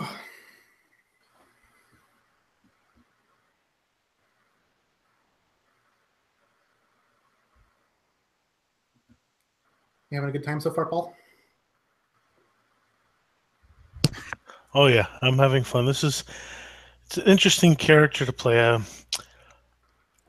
I'm having fun playing him, but I don't know if I'd be able to play him in a campaign. But in a one shot, I think it's yeah, working. He definitely has the feel of like too much of him and he'd get annoyed. Kind of Yeah, that's what I was wondering. He's good for comic relief. Yeah. Exactly. Yeah.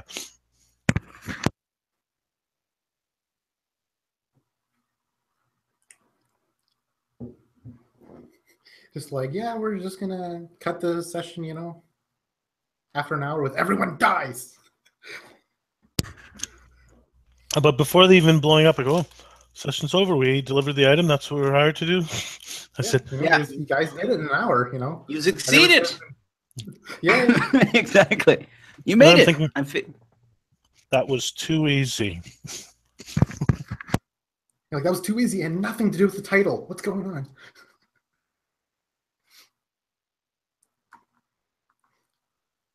I try to like put little Easter eggs into my titles of games for my players if they're savvy enough. Whether they're cryptic, essentially riddles, or if it's just weird lingo. I figured that like big words that make no sense make sense in Numenera, if that makes sense.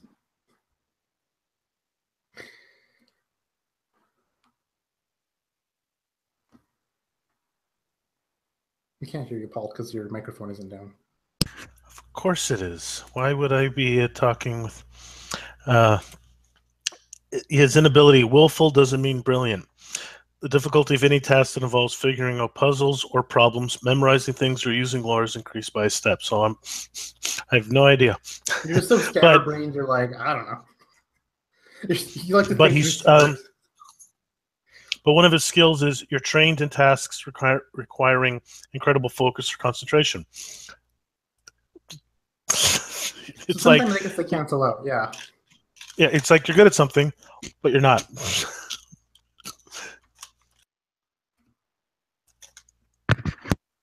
All right, cool. Be good to go. All right. It's just this flash of light, this searing heat as it just scalds your flesh. Bits of shrapnel pierce you and cut through, and it's just a moment you feel of pain. Everything goes black. Pask, you feel the tongue of your Seski lick you awake. The sun kind of hits your eyes. You emerge from your little blanket bundle you have set up. You're in this nodule room where you just had paid to sleep for the night. You kind of grumble. You get up and fasten your gear on.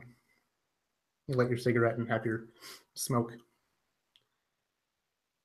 What are you thinking, though, Pask? I'm taking a long drag on that cigarette, just rubbing the sleep from my eyes and thinking about just this weird dream that I had. And it's this sort of fleeting dream that I can tell is escaping me, but I remember bits and pieces of it. And I sort of chuckle to myself. And I would just feel this sense of deja vu that I can't really shake. But I commit myself to getting over it. I finish my smoke and step out into the hallway. Savrin, you've been reading your books all night long, and you're startled by the fact that you realize it's already dawn. You kind of, as you come to your senses and realize, oh, I've been awake all night. You see out of the corner of your eye this cylindrical, oddly shaped device that you've lashed onto this hoverboard. Out of the corner of your eye, you see a little red worm emerge, and then a little red worm emerge from another hole. They kind of just fly off, kind of interact with each other and whiz off. What do you do?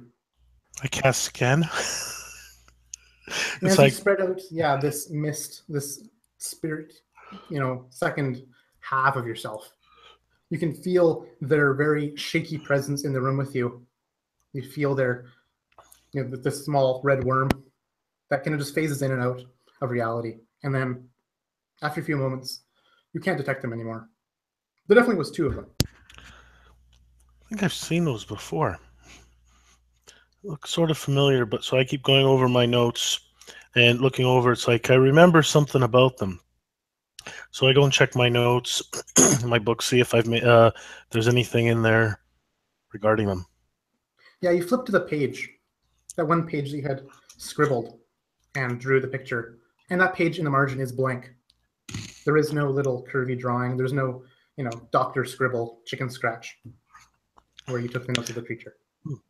He's trying to think, where have I seen them before? They look so familiar. But it's not coming to him, so he's just still going through. Maybe he was on a different page and he's looking through for some reference to some creature like that. Graves, you awake kind of as soon as the light hits your eyes, you kind of snap awake. You see your belongings all neat and folded on your nightstand, and your Numenera socks kind of draped over the pseudo chair. What does Graves do?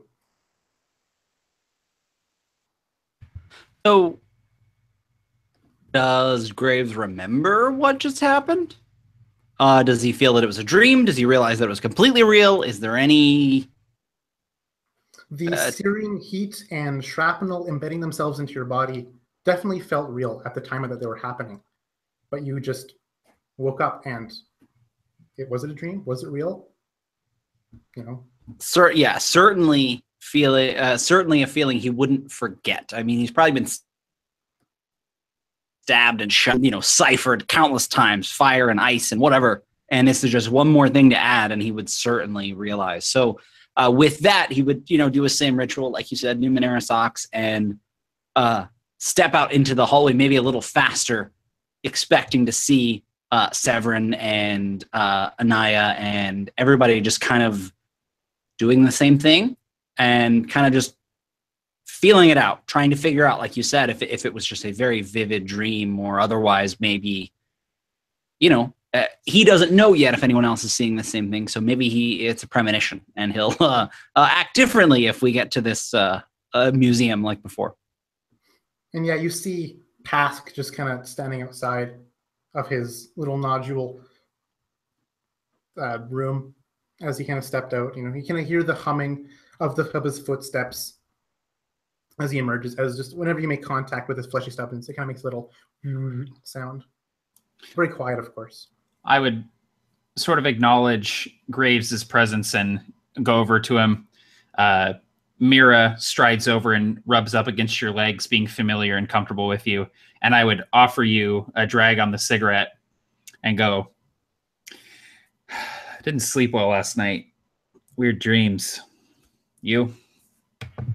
And he would absolutely, accept this, the drag on the cigarette, almost potentially uncharacteristically, kind of. Otherwise, he's very sort of brooding in a methodical way, but would agree with you. Would say, "Oh, me too." And I would just let's get this delivered, and well, if I go to reach for something off a shelf, remind me it's not a good idea. I would give you an odd look, but not press the issue. I would just kind of nod slowly as I finish the cigarette.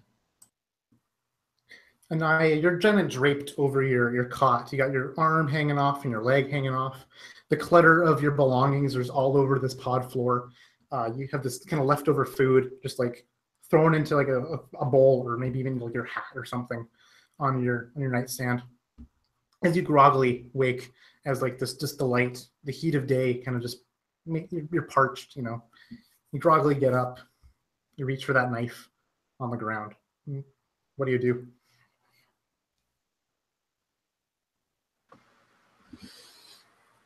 And I would reach for the knife on the ground and then go to pick up the fruit laying, or the leftovers laying in the basket. But then she would stop, kind of pause, and just kind of shake her head for a minute, and but kind of clench her hand back, just kind of put her hand back and just leave the room and just kind of look around for the rest of the people, unable to shake this feeling of wariness that she has. And Savrin, you emerge as well from your nodule room.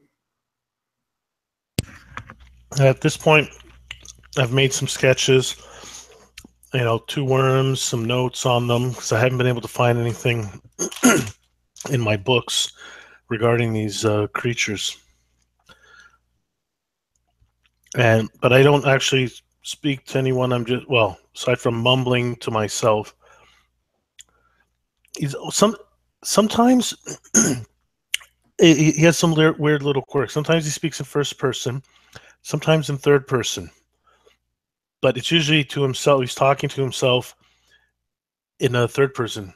Like, didn't we see these worms before? Where did we see them? Was it before we met, or was it? It's weird, and he just keeps muttering along. Sort of hearing that, Graves would turn to Savrin and say, or almost say, wouldn't quite get it out, but he would have the urge to say something to the effect of, "Don't bring up the worms." But he wouldn't be sure why, because at this stage, he's not even sure that what he's saying makes any sense, having not seen the worm himself. Actually, you said don't speak of the worm? That is what Graves would have the urge to say, but he wouldn't say anything because he couldn't figure out exactly why. But yeah, it would be singular. But like I said, not something you would say. It's simply something you would think. So and then kind of shake it off. No, he wouldn't verbalize it. He would just think. He would think it and kind of remember it and have that feeling of deja vu with Morgan Freeman, and then it would kind of go away. And yeah, he's more muttering. He hasn't said anything because he seems to remember something about not saying it, but he's more. Even though it's a little bit vocal, this is still to himself, so he doesn't feel like he's breaking something he might remember he wasn't supposed to talk about. But yeah, the 4 of you all meet in this hallway, kind of atop this spiraling, fleshy staircase where all your rooms are. And you just see this little hoverboard kind of follow Savrin. It's it's lashed onto this thing, this weird porous, cylindrical, with all these knobs and dials on it. What do you guys do?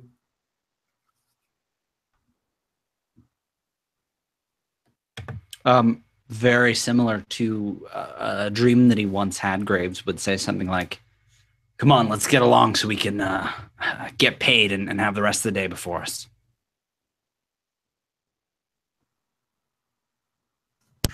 And for some reason, as we're walking through the room, the mist will actually pick up one of those fruits, because even though he wasn't paying attention the first time, it was still it's still in his memory as like a side image of when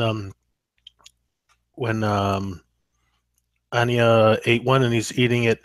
Oh, these are nice, cool fruits. And the wisp holds it out in front of him and he eats it, drinks in the fluid.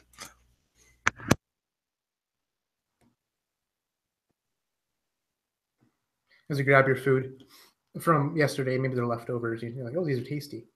The four of you descend the staircase a little bit warily, a little more cautious than before, a little bit more kind of dazed and confused, but you press on, trying to basically make face. The humming of this, anti-grav cart kind of just humming behind you.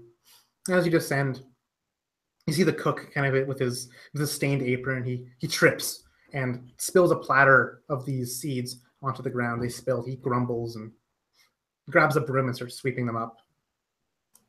Right before it happens, Pask almost yells out, "Hey, look out!" And then it happens, and he gets this weird look on his face, and he's like, "Did that happen yesterday?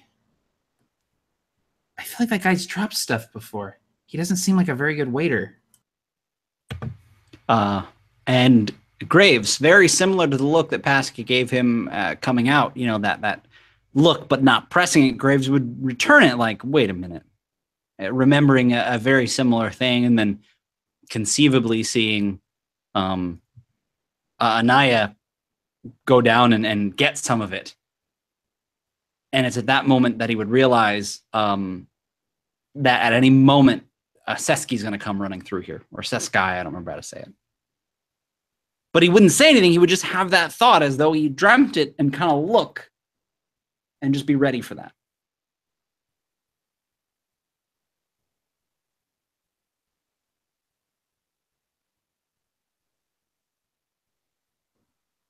Yeah, and as you're just watching for that Seskai to run by, you see the two patrons kind of eating their breakfast, and they kind of cheers, kind of chuckling, like, here's to another day.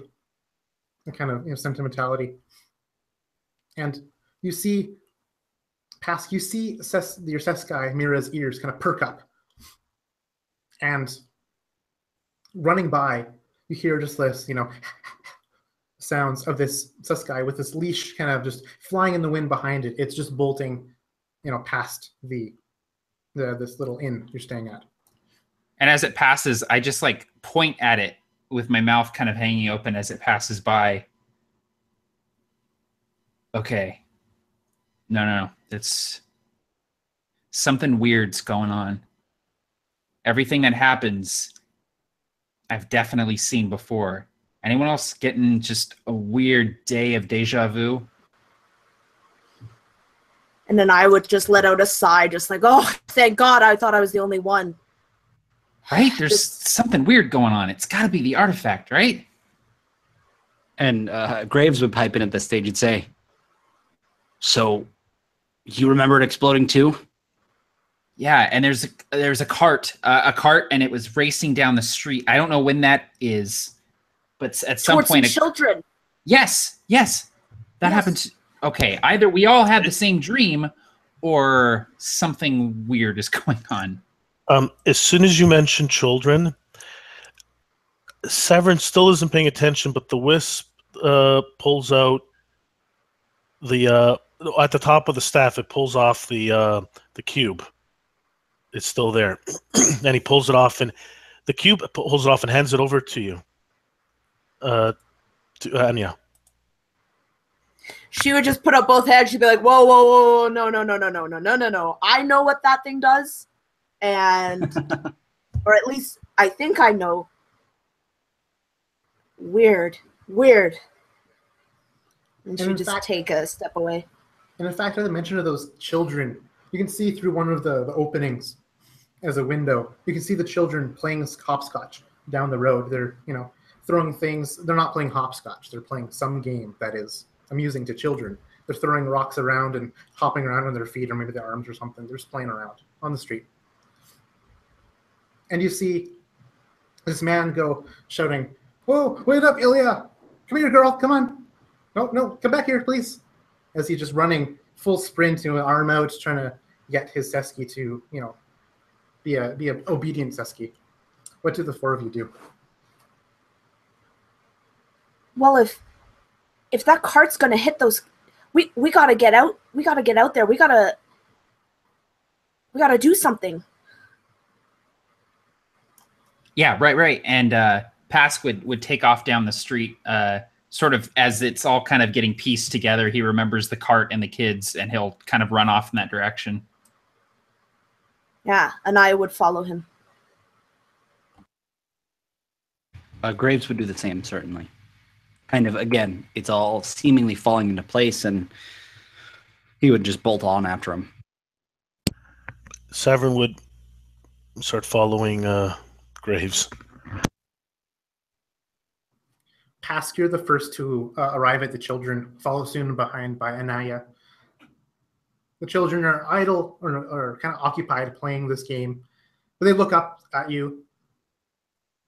Actually, first their attention is grabbed by the Sesky by Mira, who's alongside you, probably just bolting alongside you as you sprint. And they're like, "Oh, it's so cute." These two little girls. Like when you kind of bends over and reaches out her hand so that your Sesky can sniff her hand. "Hi, mister." Hey, kids, listen, the road is not really a safe place to play, so maybe just scoot like 3 feet towards the sidewalk there, and that would make me feel a lot better. But sir, we've been playing here every day. Yep, I know that you have. It's our favorite spot. We even drew these, and she kind of points down and shows these kind of like concentric circles, with like various, etchings on them for like points or something. Oh, okay. This Sesky here, her name's Mira, and she would love to have pets and attention, but we have to go stand on the sidewalk over here to do that. So why don't you come over here, huh? Oh, that's so cute. And they both start, petting Mira, and I imagine you kind of pull them away. Yeah, I just move them like off to the side as I'm like nervously like glancing down the street every couple seconds. Yeah. And Anaya, you soon arrive. What do you do as you see Pask just talking to these children? Yeah, seeing that he looks like he is handling the children, I would start jogging up the street, kind of looking out to see if this cart is coming barreling down. And how about Graves and Savern? Graves would be specifically, especially after Pask. I'm sorry, I forget names so well. Pask. No, I was right. Pask got the children out of the road, would also stay out of the road knowing that this thing was going to come barreling down, or at least certainly thinking that he knew that it was. And Savern realizes he's outside, and he sees the wisp holding on the cube. He seems to sort of forget about the books for a moment, picks up the cube, walks over to the middle of the street, and just stands there where the cart originally came through. And he's just standing it in like just standing right there, like focused on that thought right now. The four of you, as you're kind of glancing over your shoulders or watching the road, you see kind of like the billow of dust, followed by a runaway cart. The man kind of holding on to his hat. The crate's kind of jostling around. He's whizzing down this hill at pretty fast speeds, and he's not shouting much until he sees the four of you. Like, "Oh, just stay out of the way!" You can hear him yell from from a good distance away. And then, but you're off to the sides of the road, I imagine, except for you, Savrin. You're kind of standing in the middle. Well, get out of the way! He's approaching. What do you do, Savrin? As soon as he gets close by, I drop it right in front of my feet. He kind of continues to yell at you, like, what are you doing? Why are you getting out of the way? Like, please, I don't want to hurt you. And then you drop it, and this blue bubble explodes just like it had done before. And it envelops both you and the cart, halting them in their tracks.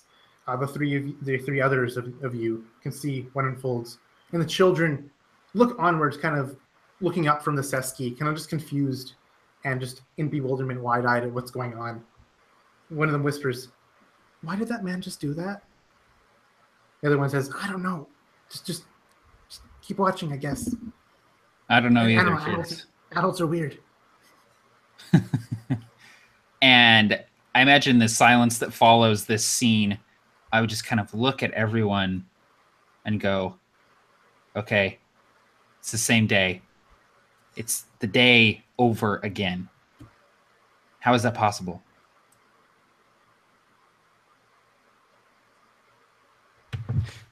Looking at Pask, Graves would, again, as a player trying to reconcile how weird things have gotten over my life. Certainly not this weird, but weird enough. And he would look at Pask and say probably something like you said earlier, it's got to be the artifact. And looking at this, seemingly innocuous thing, you know what I mean? It didn't seem crazy. And again, as it comes flooding back, he'd say, well, maybe it has less to do with the artifact and more to do with the, and looking up, the hill to this museum, more to do with the old man. And you just kind of ponder for a moment.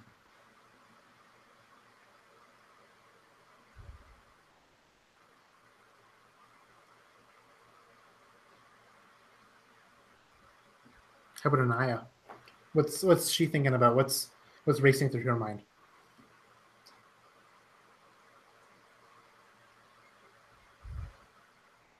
Man, this is getting all too much for Anaya. She just wanted this to be a simple job where you get paid, you get your money, and you go home. So she's kind of miffed that she has to repeat a whole day over and that she still doesn't have the money. So she is just baffled in silence and just slowly getting angrier and angrier as she doesn't understand what's going on and does not like being confused. As the three of you kind of stand in awe and confusion, in bewilderment,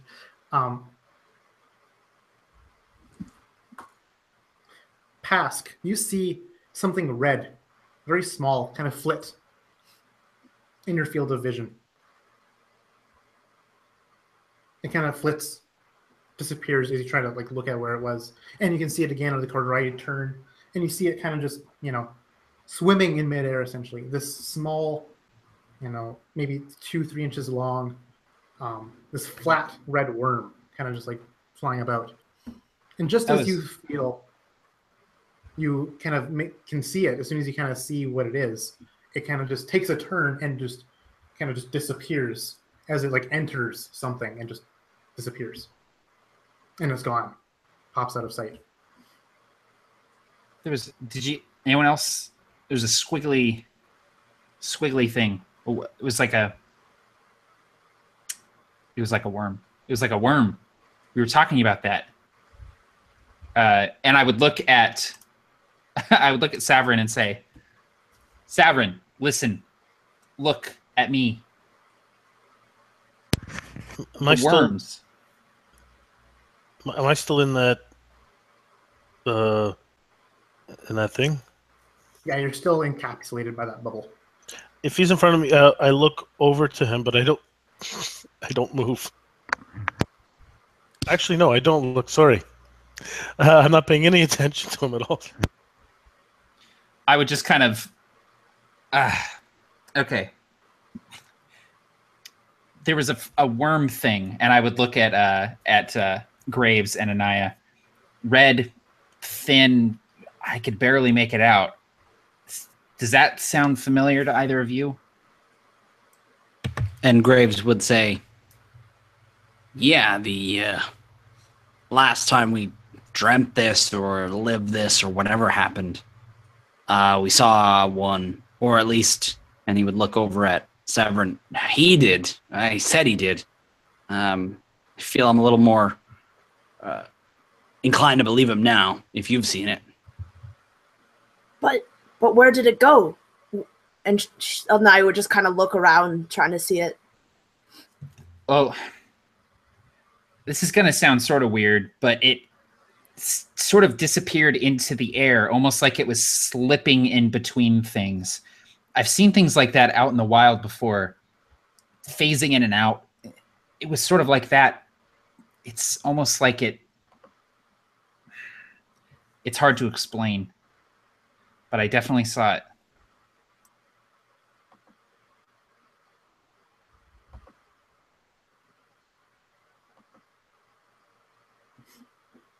The bubble of blue fluid starts to boil, little bits of it kind of boiling off, evaporating into the atmosphere and rising up. And it slowly deteriorates, releasing a Saverin from its adhesion. It releases the cart as the crates kind of settle in their spots, and the man kind of finishes shouting, "What are you doing?" And he kind of just gives you a gruff, like, "Boy, what the heck do you think you're doing? Get out of the way, please."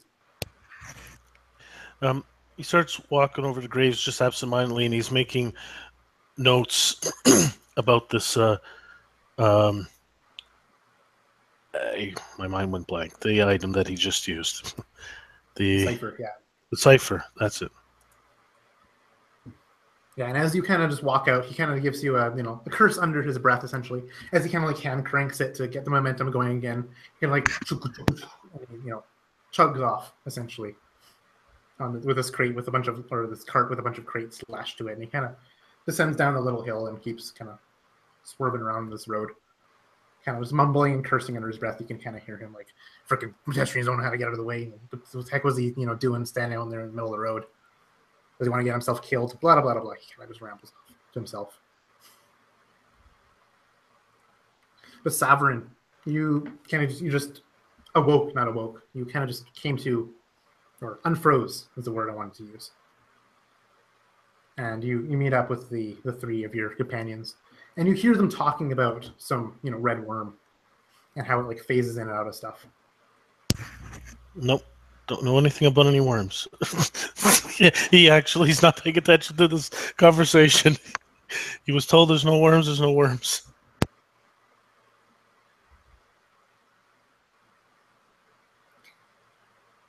So, I guess the question is, what do we do with this? And she kind of points to this thing on the floating tray. Do we take it to the museum, to this guy, mad scientist? I mean, worst possible scenario, we wake up again 20 minutes ago, right? Maybe he knows. Maybe if we bring it to him and we say, we've done this before, we've been here once before that we know of, what can you tell us about it? I mean, I don't remember exactly what triggered us waking up again in the morning, but it definitely was something to do with the artifact. Graves, you grabbing something off of a shelf. I don't really remember. And Graves would... So, Connor, is there anything we don't remember? Like, we remember everything, or we don't, or we do, or we think it was a dream? What would you say there? Especially as these things are happening in the sequence that you remember them happening. Like, it also was essentially 20 minutes ago. Like, you pretty clearly remember what's been happening, what happened yesterday. Or, yes, not yesterday, but like the day before you woke up. I don't know. English is weird. So basically, with Pask saying that, he would say, well, I grabbed something off the shelf. Yeah, he said he wanted to show us something. He was going to give us a few extra shins. And I do remember he had a lot of money. Well, he didn't look too burly. I say we deliver the artifact, take his money, and get the hell out of there. I'm not interested in living this same day again. As soon as you mention the shelf, I say something like thermal transducer and just go back to whatever I was doing.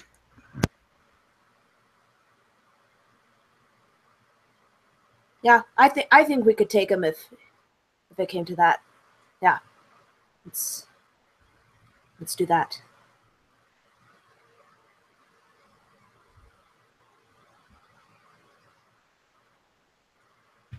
And Graves would say, all right, well, let's head up there then. I'm assuming that I believe that everybody's unfrozen from the jelly, right? I think we're past that. Yeah, okay. So then, yeah, I would again head up and open the doors and see everything and kind of go startle the old man and see what he has to say. Potentially, maybe he remembers, or yeah, basically we'll see. He's curious to see what the old man's Anor's reaction is.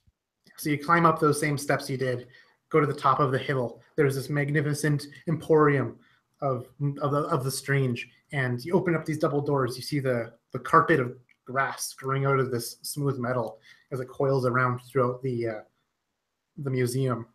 You kind of walk past and see all the exhibits. They're all exactly in the same position, exact same, like everything is the same. You see him make the same sounds, the same sparks fly. You know, he's attaching the same gizmo to the same what's it. And you approach him. It's eerie how exactly similar things were compared to how they were yesterday. Or I'm gonna use yesterday for the day that you just experienced. Yeah, absolutely. All right. Yeah, so it's eerily similar. What do you do? Anaya would kind of fall to the back of the group and kind of put her hand behind her back, and from it her hand would kind of elongate and fingers would fuse, and this kind of sword-like weapon would appear from where her hand was, but she would try to keep it out of the sight of anyone, companions and the old man alike, and just kind of keep to the back and follow cautiously.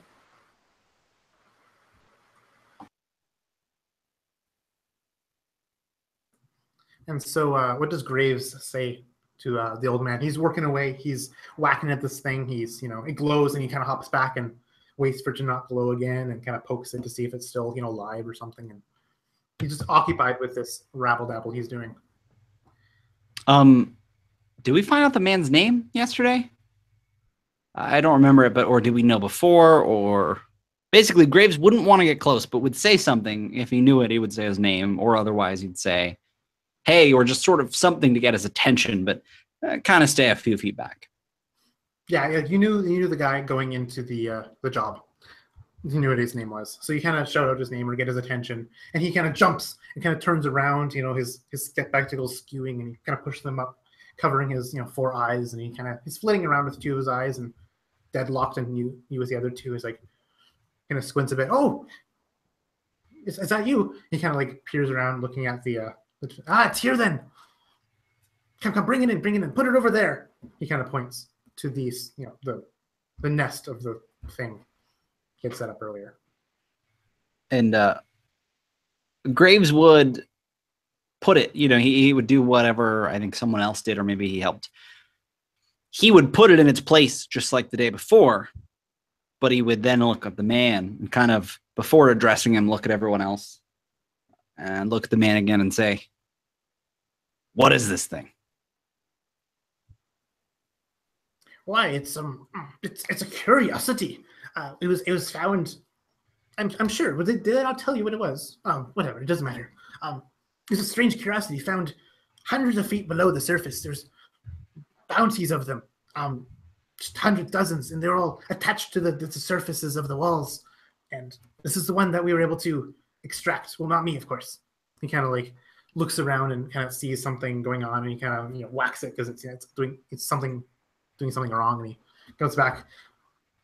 And says, this is the one we could get, and I was very interested in seeing it. Thank you for delivering it to me. He kind of goes to rummage in the drawer, and he starts to turn around with this kind of box full of these shins, these 500 shins. I'm sure you want to know about your payment. I'm sure you hear about your payment. Yes, absolutely. And Graves would sort of be ready to accept payment. And he hands you the box, and it's heavy just like it was before. There's 500 shins in there. And he says, before you go, I want to show you what it does. At least what I think it does. And he kind of points up to the shelf. He's like, can you get that down for me? And Graves would again get it down for him. Assuming, like you said, there was no roll yesterday. Relatively good at that. There's a ladder or whatever. He would bring it down, but he would almost like hold it away. I mean, I imagine this man's kind of frail, and he maybe reaches out for it, and he would kind of pull it back and say, well, what do you think it does? I'm hoping to power the device and cause, and he kind of does this techno babble to you. And then he says, and then that'll cause an energy surge, which will cause the device to activate, and we can see what's inside. That's how he finishes. And again, still holding this, like you said, this elbow pipe away, say, is there any reason to expect that you'd make me live another day again? And he'd, again, look sort of to his companions, kind of looking for guidance, but still like, screw this old man. He's weirding me out. He kind of is confused by your phrasing of that, essentially. He's like, it's just, he's kind of curious, like, it's just going to open up what's inside the device, he's done this, he's done the math. He kind of says. And then Graves would actually look to Severin and said, Severin, I don't know if you remember this from yesterday, but tell him about the worm. And he'd look at Pask and say, you too. What worms? I didn't see two worms today. Pask would sort of step in front of Severin. There are worms. Several of us have seen them, small, wriggly red things. You can barely see them. When you look at them, they're gone. They seem to sort of phase in and out. Does that sound familiar at all to you? Oh, no. Maybe, yes. I mean, he kind of looks around. He's obviously absent-mindedly worrying about something else going on, and then he comes back. Oh, worms, yes. That's very, very curious. I mean, I've never dealt with this particular device before, but it's if I saw the specs properly, maybe there's something inside. Maybe these worms are inside. And he's kind of like finger tracing some diagrams or something, and he's like, "Oh, worms. Do you want to see? Want to see what's inside when we open it?" And he's kind of like reaching. Graves, really, I've seen something like this before, and the last time I saw someone power it with something like this, he would look at whatever I pulled down from the shelf and say, last time I saw somebody power something like this, it was very volatile. It exploded.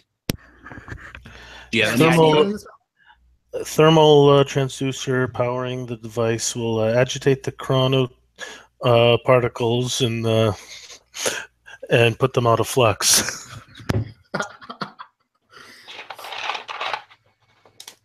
And he kind of looks at you curiously, like, "Oh, you've seen something like this before." He said, "Oh, well, if you've done this before, when you give it a try, I'll be sure to. That means I can have both my hands to write these notes and observations." Actually, he kind of scrabbles from some paper. He actually steps up. And he takes, unless Graves doesn't give it to him, he'll take the thermal device out of your hand. Graves would absolutely not let anyone else touch it. Having, again, remembering the feeling of the hot shrapnel sort of exploding out into his body would not be interested in anybody having control over potentially powering this thing. And again, just be more interested in answers than letting anybody touch it when he is within, a couple miles of the thing. He would absolutely not be interested at all in seeing this thing go off again. And as this kind of tense scenarios is building up, Anaya, you see in front of you, actually not really in front of you, it's kind of flying above, overhead of graves.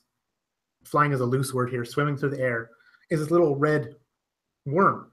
It turns into nothingness and pops back a few feet away and kind of swims around in various shapes. And as you kind of follow with your eyes, it kind of blinks over there and blinks over there, and before you know it, it's gone.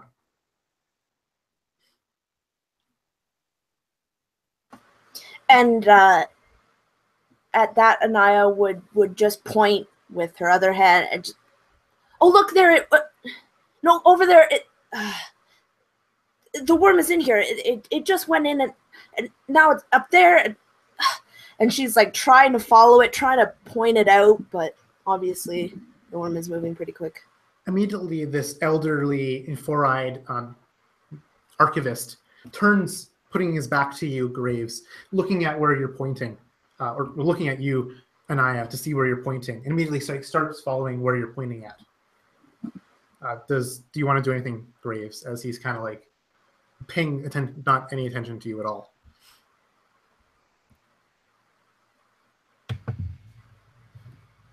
Yeah, as much as Graves would be interested in knocking out, rolling, and robbing this old man, he would instead just kind of wait and basically he wouldn't assault the old man. At this point, his curiosity has surpassed the weirdness that is happening. Again, feeling in control with the device that potentially powered it last time in his possession. And so at this stage, he would kind of just be ready to leave with his pay, knowing what is very well going to happen. Again, not being very excited about exploding again. Pask, where did you leave your Siski companion?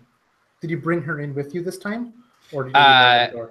I would have most likely left her by the door again, not wanting her to be involved in whatever shenanigans are going down.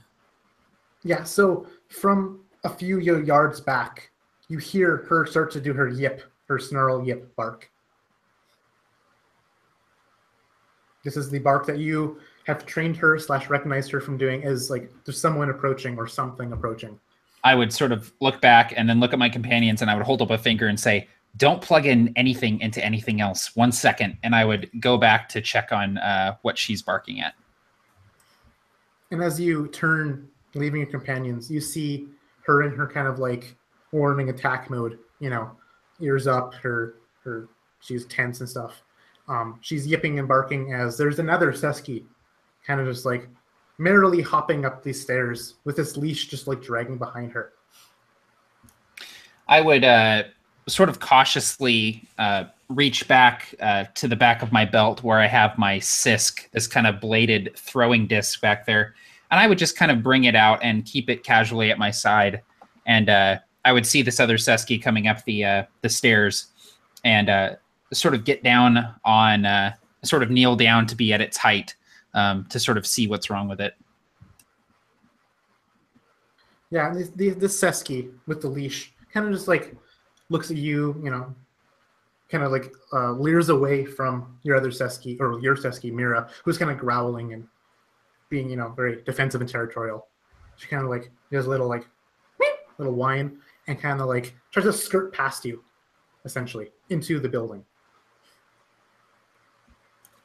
I would sort of reach out, put my hand out, and go, "Oh, whoa, whoa, hey!" And I'll try to calm it if I can, sort of using my animal intuition here. Okay, is that a special ability you have from your parents' animals? No, it is not a special ability that I have. the only skills that I have are climbing and might defense. So I would be, if I was making a roll, I'd be doing so without any sort of bonuses or anything. Okay. Because I know that your focus is Commands Beast. I didn't know if you have like some Yeah, special power. At tier 1, all it does is give me the animal Okay. companion. Okay. Yeah. So yeah, you can try to distract or get her attention. Kind of use your animal handling essentially. That'll be just an intellect task. A Seski is a pretty obedient animal. This one's a little bit more curious and kind of free spirit. So it's going to be a level 3 task. Level 3, okay. I will go ahead and expend some effort here using 3 points of intellect to drop that down to 2. Yeah, so it's a 6 or higher. Cool, awesome. That's doable. 17.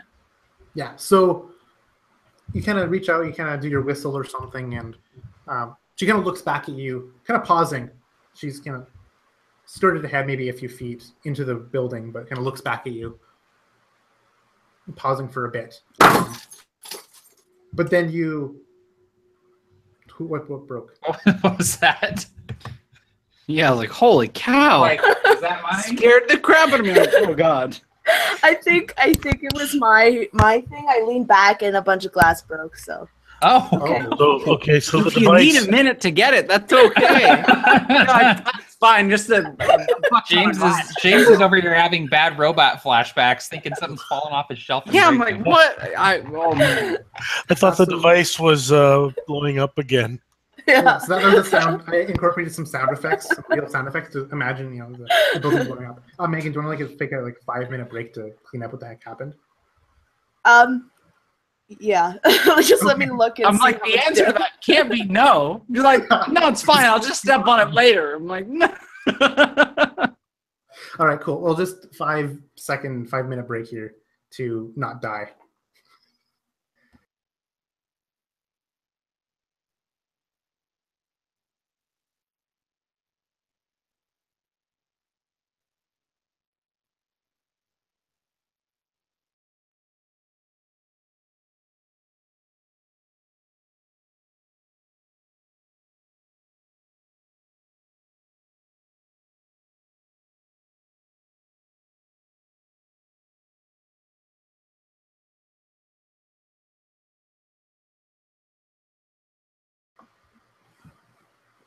All right, all good.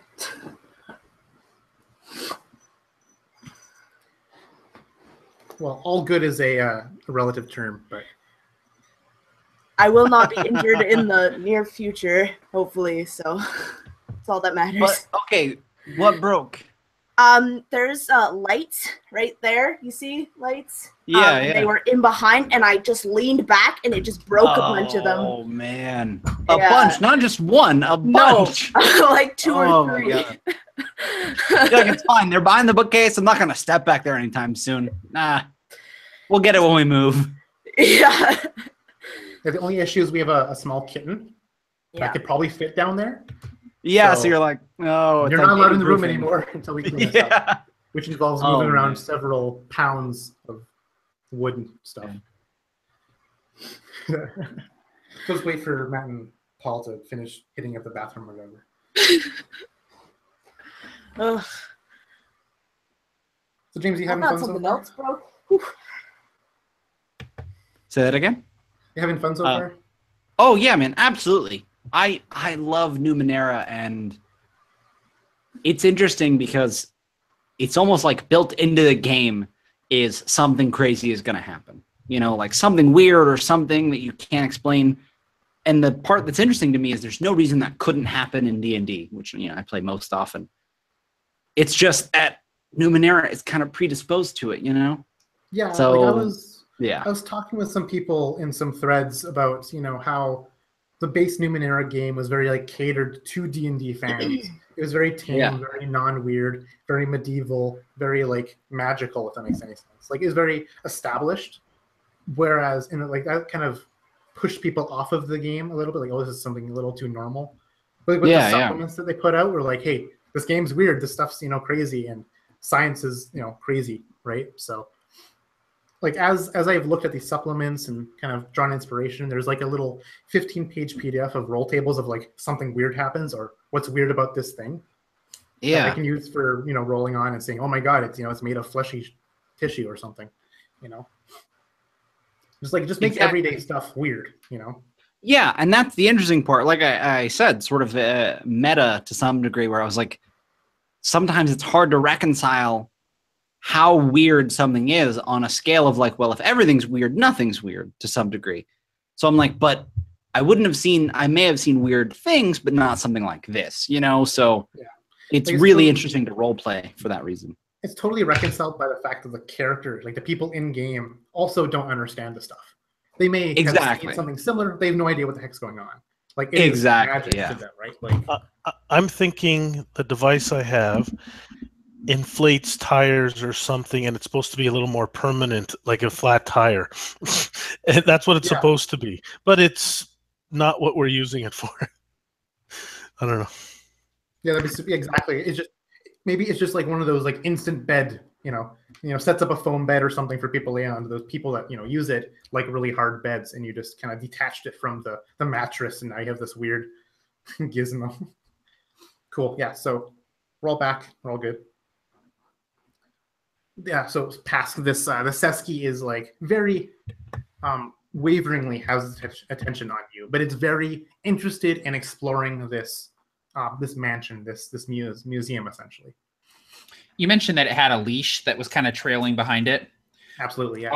I'll grab that leash and kind of keep a tight hold on it, and I'll go to Mira and have her follow me, and I'll bring the other Seski in with me, and I'll rejoin my companions, and I'll say, I found a new friend. This is new. This didn't happen yesterday. I don't remember this Seski coming up into this place. Yeah, I think we blew up before that. Oh, and, right.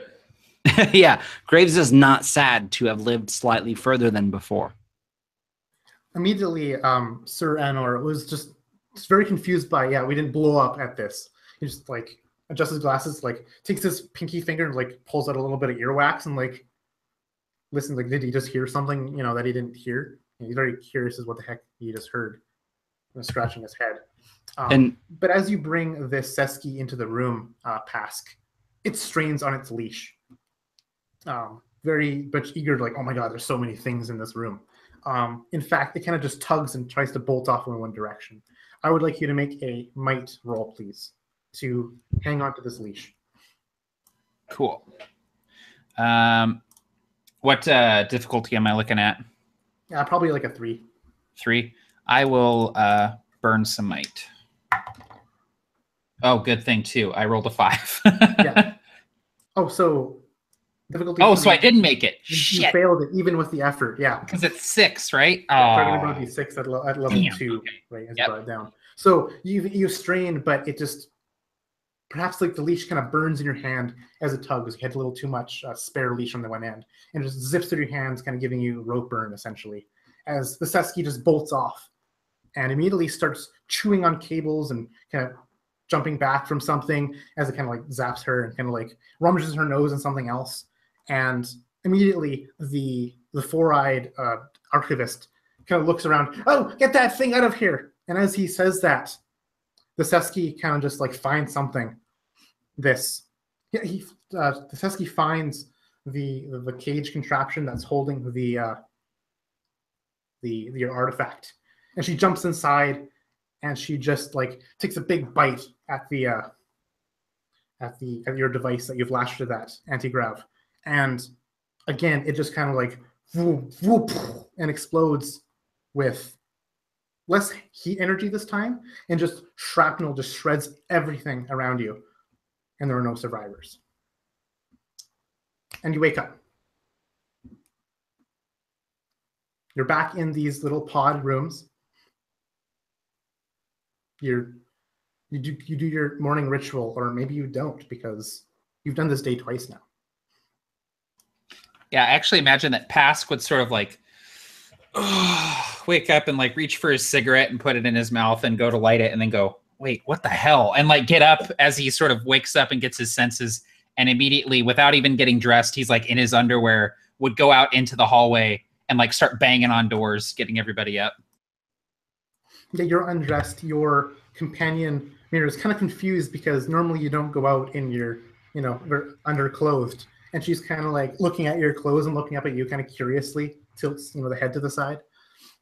And all three of you hear the humming sound of Pask just like activating the flesh doors, essentially. And came to the vroom, vroom. And that's what wakes the three of you up. Or at least wakes the two of you, Graves and Anaya. Anaya, you're kind of like slobber yourself together. Graves, you're kind of woken a little bit before that like line of sunlight would have met your eyes.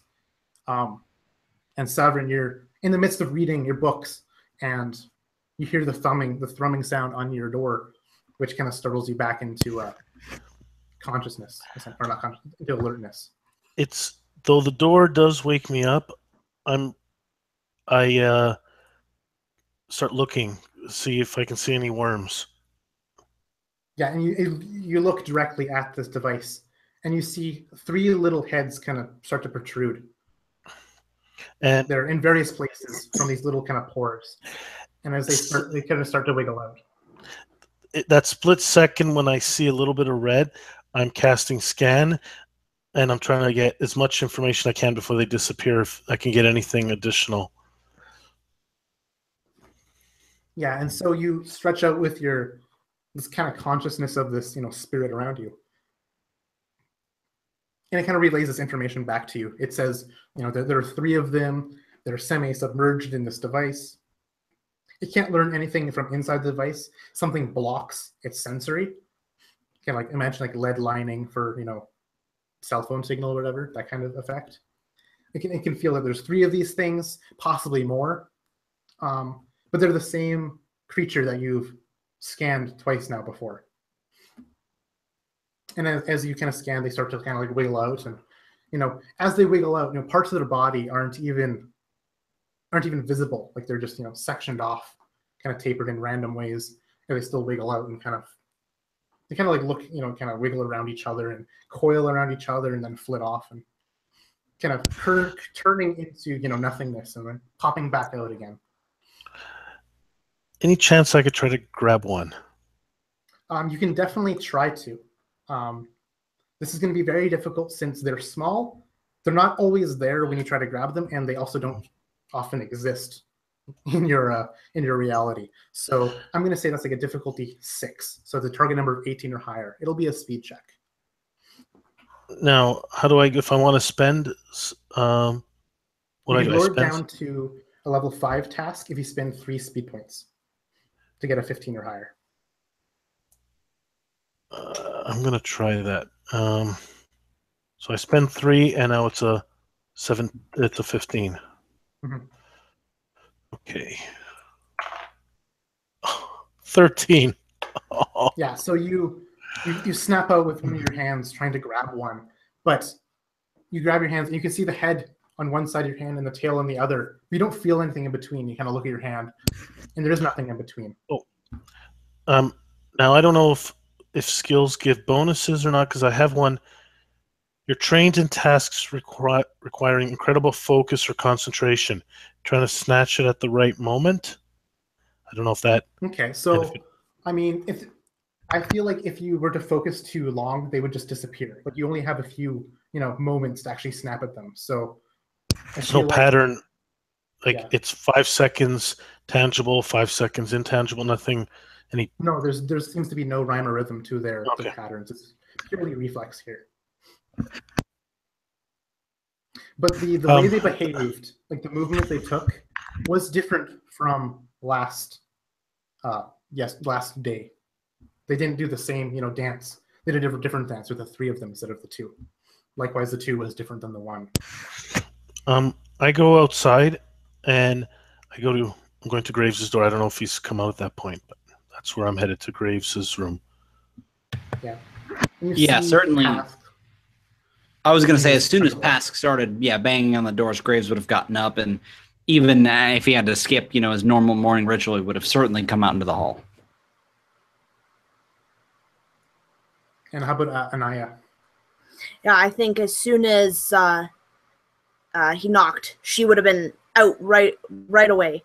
And so I can imagine they all kind of everyone just kind of like runs into each other as everyone's just trying to get out, and yeah. Yeah, and you see Pask kind of just like half dressed. He's got his undergarments on, or looser fitting. These are to sleep in. So all four of you are just standing there in whatever expressions would suit the scenario. There were three. Although what I'm not supposed to talk about, there were three. That's all I keep. Three came out. 3 red ones. Well, it is the third day. Doesn't surprise me at all. We got to get rid of this thing, money or not. It's not safe. It means trouble. We got to get rid of it. I'm going to say it. We're all thinking it. I'm going to say it. What if we just left?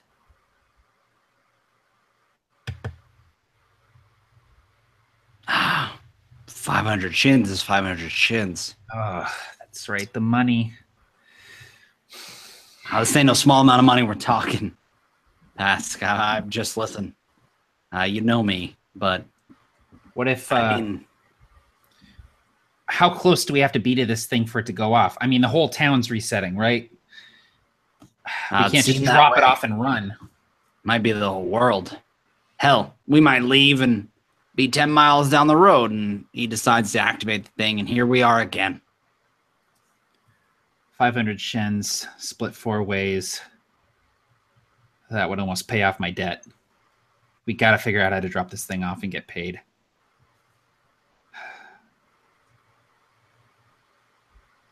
All right. So the thing on the shelf, we don't do that.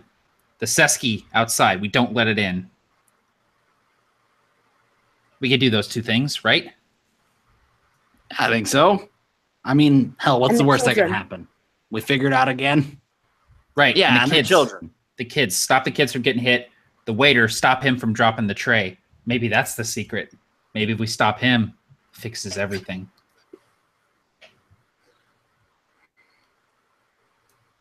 Works Just for me. theory. And with that, Graves would walk over to where 2 times already the waiter has dropped the tray and sort of get ready, I don't know, to catch it or make sure it doesn't fall or move whatever might have tripped him, whatever it is, Yeah, it was simply a tankard from the night before. Well- He kind of tripped on or something. You can just brush it away, kick it away with your foot. Just before While he everyone enters is- the room. Yeah. While everyone's talking about what should we do, this and that, Severin pulls out of his pocket a cylinder, actually out of his backpack. It's about 5 feet long. I didn't realize it was so big. I don't know where he was carrying it. I didn't realize 5 feet long. Okay, so he has a backpack. Maybe looks like the staff, a really thick staff. He pulls it off of his back, and it's just slimy. And I can't grasp the concept of this one. Then he starts wiping off the slimy exterior and starts rubbing it all over his body. And then basically nanowires start pop. Actually, the mist, it's embedded in certain points in him, and it starts embedding him into him even more and going across his head, which there weren't a lot on his head, but it's now all over his face. It's almost like he's covered in a web of these black wiring, for lack of a better word.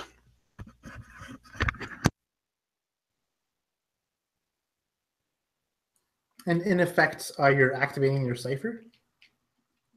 That's cool. Yes. You can go ahead and describe what that cipher does. Basically, it allows me to sense a wider than normal range of atmospheric, geologic, and aqueous pressures, sensations, vibrations. I become trained in geology, biology, climatology, and perception for 28 hours. So And- immediately, you're just absorbing all this information as your skin and your nasal cavities and your sinuses are all honing in on sensations that you haven't felt before. and you're able to feel, the barometric pressure of the atmosphere. You can feel the humidity. You can feel the vibrations beneath your feet of the earth kind of rumbling and tectonic movements and such. So yeah, you totally kind of be more in tune with your environment, so to speak. Okay, I'm gonna just slight retcon. It's because I didn't realize it was 5 feet. There's a section of his staff, and he just pulls off that stuff and rubs it all over him. So, just okay. And he's trying to. He goes back into. Well, actually, no, the cart came out with him. He's just going to be staring at the cart, waiting for another worm to come out. And you wait, and there are no more worms coming out of the cart, at least after the first 30 seconds. The next minute, 5 minutes go by. Like, you're focusing on this cart, and nothing seems to be happening. I don't remember Pask saying anything, but I remember Anya saying something about a worm at his place, and I just start going. I said, "Gotta go," and I start leaving towards what was his name, Sir? To his place, yeah, because that's where I remember seeing it. Well, I think there was a worm. Yeah, the archivist. We can just call him the archivist for now, if Anor is too hard of a name to remember. So what did the other three of you do as you see Savrin kind of just stare idly at this device and then all of a sudden just like take off, mumbling something to himself? That can't be good. No, but the dog and the kids. Yeah, we gotta stop all that. Okay, let's go. It's waiter, dog, kids. No, waiter, kids, dog. Okay, let's go. And as you kind of step out, you hear the yip yip of the Sesky kind of bolting by you. It's the leash kind of flapping in the air behind it. You see a man kind of with an outstretched hand, a few 50, 100 feet away from it, chasing after it. Leah, come back here. Come on, girl. Come on. Be a good girl. I turn and look at my companions and go, I'm going to go grab that Sesky. Can you guys handle the kids? And I would nod and start running towards the street for where the kids are. Yeah, you see Graves him playing would. their game. Yeah. Graves would follow Anaya to get the kids, assuming that he can grab the Sesky, even though he screwed it up last time. And Savrin, he's not going at a fast pace because he's paying attention to the cart. As he's walking, he's sort of walking maybe sideways, so he's moving in one direction while keeping an eye on the cart, and he's moving. So he's sort of shuffling slowly back to the archivist place. Yeah, and you don't see the cloud of smoke built, yet. If the cart is too far in the distance, meta speaking. Let's go to the Pask here, chasing down the Sesky that just whizzed by. You have a pretty close lead, I guess, on the Sesky. It's just you're right there. You want to try and snatch onto the leash or the Sesky? What are you trying to do here? Yeah, I'm gonna try and grab its leash and just get it to calm down and just stay on its leash here. Yeah. So this is a level 4 speed task. Resetting all your pools and stuff again. That's just cool. The rule of like each time you wake up, each time you die, you reset essentially. I'm burning all this shit then. I'm gonna go ahead and drop 3 on my speed here to give me some. Yeah. Me some So edge. 9 or better. Awesome. Okay, that is 11. Awesome. Nice. Yeah, so you are able to snatch the leash, kind of running after the Sesky. It kind of does a turn, and you saw the turn coming, and you kind of cut the corner a bit and grab the leash, catching up to the Sesky, and you kind of pulled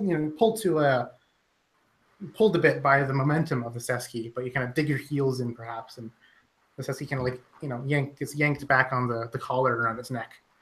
And I looks at you. I kind of drop back to me and give it a couple like pats on its head, and as the owner sort of approaches us, I will hand him the leash and I look him in the eye and I say, "Don't let this Sesky get loose again. Everything depends on it." And I sort of I grab him close and I go, "Everything depends on it," and take off towards where the kids are to help my friends out. Yeah, like he was about to say, "Oh, thank you," she always runs off, and then you're like, being all serious, he's giving you this weird look, like, man, those visitors to town, they can sure be some crazy folk, and he kind of just shakes his head and, kind of walks away in the other direction, returning from where he came from. The Seski just happily, walking, kind of, bouncing almost essentially alongside this man, with the leash being slacked, and there's no strain at all. We're gonna jump to Anaya and Graves as they're approaching the children. They're tossing these little stones into these concentric circles with like little point marks on them, and they're hopping on one foot and singing some little nursery rhyme or something. What does Graves do? So I would run and they're, I imagine, in the street. I would grab one kid and kind of just pull them, like not even worry about talking to them, figuring them out, shooting blast or whatever. If I could make it there, if I didn't see the cart coming down, assuming I'm getting a jump on it, I would run and grab one of the children, assuming that Anaya would do the same to the other. Yeah, does Anaya do so, or what does she do? Yeah, Anaya's thinking exactly the same thing. No pleasantries, no talking, no nothing. She would just grab one and just kind of hoof them to the sidewalk. Yeah, so you just, clothesline them essentially out of nowhere, just, body tackle them, grab them, and kind of just pull them off. They're like, "Oh, hey, we were playing. Why are you doing this? Let us go." Kind of like hitting your arms. Mm-hmm. They're weak, children, 6 years old maybe. So, your adult strength essentially can easily keep them from wiggling out. And you kind of pull them to the side of the road, and they're kind of confused, looking at each other, and you're like, why would you do that? Come on, let's go play. They kind of turn around to go back to the little hopscotch place. So Graves would... Oh, go ahead. No, it's okay. Go ahead. Graves would hold on to the kid, waiting for the cart to come around. And, at the complaints of the children, Graves would probably say something, stupid like, "Oh, you'll understand when you're older, kids." They kind of just roll their eyes or whatever sassy kids do. And Paul, Savrin sees the billowing cloud of dust of this runaway cart essentially as it kind of zips by, cresting this hill and coming into view. You said you were kind of looking at this cart as you were walking to the archivist's place. What do you do? Oh, not the guy on the cart. I'm looking at our cart. Keeping it out of the orb. I'm like, I know there was one over there. I'm going to move over to the archivist, but keeping an eye in case one comes out. Trying to, if there's a change in pressure, in something visual, anything that I can perceive, basically. Okay, yeah. So your artifact, this device you're shipping or you're delivering to the archivist, it is completely inert in this whole little walk. But you're kind of almost walking backwards or walking with your kind of head over your shoulders, just looking at it. It's dormant. Excuse me. Yeah, it's dormant. It's inert. There doesn't seem to be any effect, environmentally speaking, at least. But you hear the kind of the rumbling, the vibrations of the cart, the runaway cart up ahead. That might, distract you a little bit, but that's just something else entirely, just the ground movement. How close am I to Graves and Anya? I imagine between 30 and 50 feet. I just say, "Cart's coming," and I keep going. Yeah, so the two of you, Anaya and Graves, you also see this, the cart coming essentially, and you're just holding the kids back while the cart whizzes by. Mm-hmm. Yeah, so the cart just whizzes by. It's going full breakneck speed, and it does not come to a halt from the blue goop, and it just comes soaring as it kind of just gets this height over this hill, and the rider and the cart, they kind of just fly off, veer, gaining an incredible amount of air, and they crash, boom, into just this bush, down this down the hill a bit, and it's a wreckage. Just the thing shatters, crates go everywhere. You hear just the gnarly sound of metal breaking and synth breaking and even bones breaking. Maybe even you hear like a painful scream as the guy goes ah, and then it turns blood curdled, or it turns like blood gargling and silence. And Graves would say first to himself, oh, that guy needs to learn how to drive. And then would say to the whichever kid that he grabs, hey, don't play in the street, kid. There's plenty of room out here, all right? And kind of let him go. Yeah, and they are definitely like shell-shocked, at least, of seeing what happened. And they kind of, looking at this cart kind of fly off and just get totaled, essentially, down the road a bit as it kind of launched off of this hill. And they kind of just nod very slowly, and they're like, we're not going to play anymore. I want to go home. Anaya, what do you do? Anaya would immediately kind of run over to where the cart has crashed, and kind of call to Graves and, go make sure Zevran doesn't do anything stupid, and would run to where the guys crashed. And Graves would say something like, no guarantees, and run towards Severin and, try and make sure he didn't do anything stupid. Yeah, Pask, you see this situation occur. You were too far off in the distance to really be able to, meaningfully interact. But as you kind of, perhaps jog up to the disturbance, you see this totaling, this carnage of the cart driver. You probably have a better vantage point from this angle. You see him get splattered and crushed underneath the weight of various crates and trinkets and such.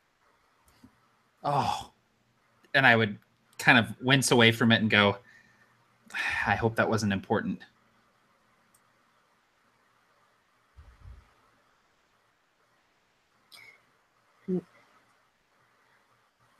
Yeah, and I would just go and see about the man.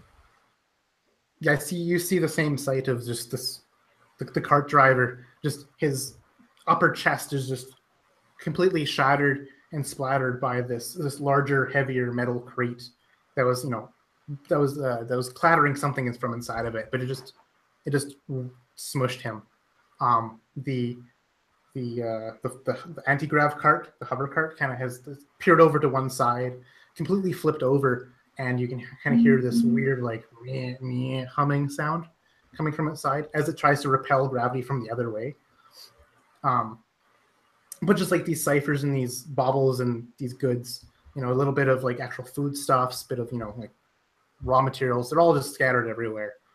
And you can kind of see, some people off in the distance kind of like, holding whatever they're holding tight and kind of like gasping or kind of looking in awe, but not really doing anything about it. Just like, a bystander effect, essentially. Yeah. So is he dead? You imagine that if his torso was crushed in such a way that he probably would be dead. As you approach him, you look for any signs of breathing, perhaps, and you don't see any breathing. There's just blood kind of pooling out from his mouth into the ground. Yeah. So, and I would just crap. But she should turn away from the man and look at the cart and kind of get it upright if she could, and see if it's still in working order. Yeah, so this cart is super heavy. Like, yeah, we're talking about like around a ton, honestly. Okay, so based on the machinery inside, so it's probably impossible to lift and tip over by yourself.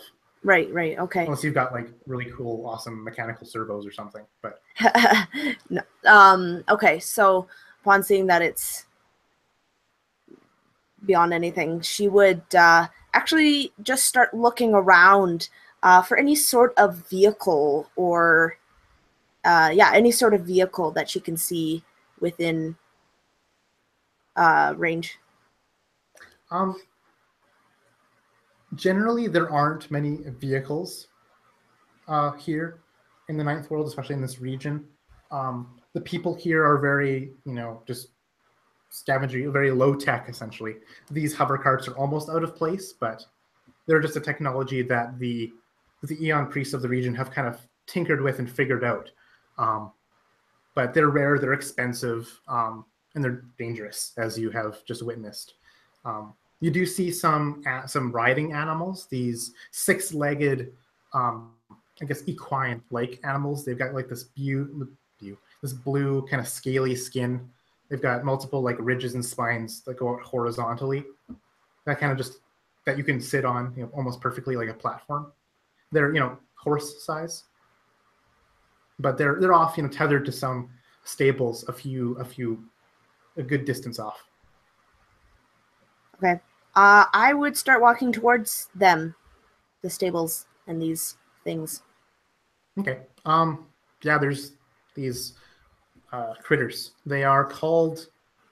I don't know what they're called. You don't know what they're called either.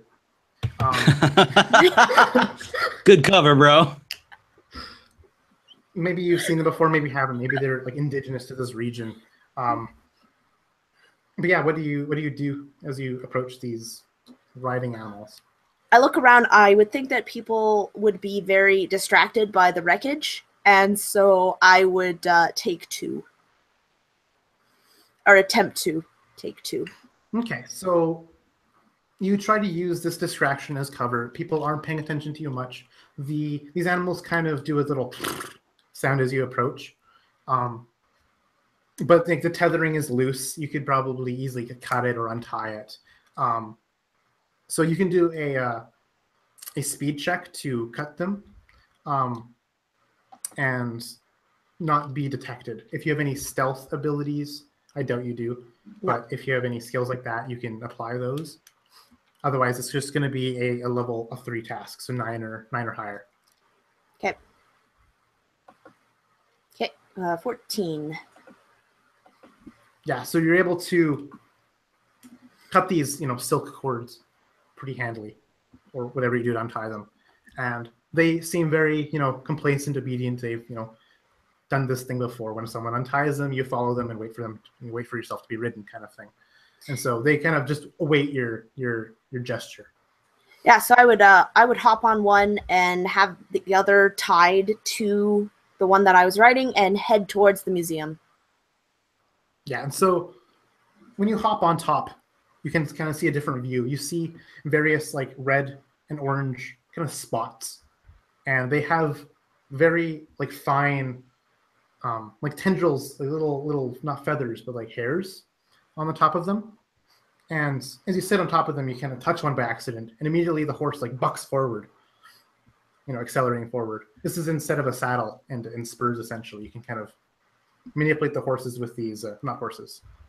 They're not horses. They're not horses. You manipulate these riding animals based on these spots on their back. Okay, yeah, I touch the horses. They're not horses. You know what? I'm going to use a. Let's see. Is there a gibberish? They're called blorses. Horses. They're blue horses. Horseback. These astro-blorsches is what they're called. Okay. You keel forward to these astro-blorsches, and they kind of just reluctantly just start plodding, and with their 6 legs in this weird like rhythmic wave momentum, and kind of it's a little bit uneasy and almost nauseating at first, because you're like almost on all fours trying to like manipulate the horse, the astro-blorsches, with these spots. But you're able to take them up the hill here and bring them to your 3 companions. In the meantime, Savrin, you're like just walking slowly, keeping an eye on your device that you have on this cart, your artifact. It's again very dormant, nothing special going on. Are you just continuing up to the artificer's shack? Yeah, I'm moving. Is it slow enough so I can keep an eye on it and not fall over? And once they're done, whatever they're doing, they can catch up to me. So I'm not going too fast. Okay, cool. Yeah, so like nothing of consequence or of significance really happens on your on your way up. But Anaya, as you pass back beside this carnage, you spot, again, out of the corner of your eye, one of these little red worms kind of whiz above it, above of the carnage.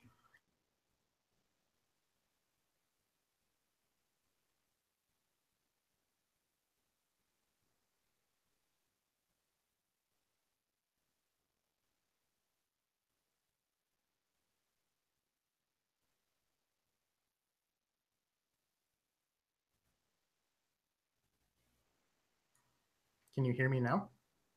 Okay. Yeah. So what was the last part that you heard? It's flying above the carnage. Cool. Yeah. Okay. So there's these two of these red worms whizzing above the carnage. You can see out of the corner of your eye, and as they kind of swim in and out of phase, you look at them for a few more moments, and then they're gone.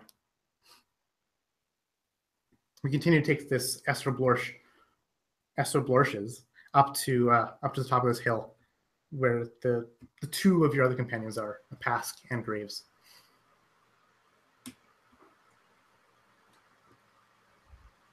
Yep. How does Graves react to this? At this point, Graves isn't really sure what to think because all of this and all he's worried about is this artifact. And the fact that it doesn't require a weird thing from a shelf, just something touching it at this stage seemingly will set it off. So he's not really sure what this is helping. But in the same respect, he's not extremely happy. He can't get the feeling out of his mind that no matter how far away he is from this object, it's going to make him live this day again. And so sort of that thought tinges everything that's happening. So he's kind of just watching as he worries about whatever this man is doing in the museum and considers once again, kind of knocking him out and stealing his shins and being on his way. How about Pask? How does Pask react as Anaya brings up these two steed animals, these Esser Blorches, as you would know? You're a little more familiar with animals of this region or in general, the region around.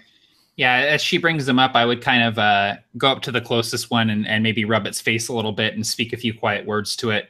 And I would look at my companions and say, all right, what's the plan from here?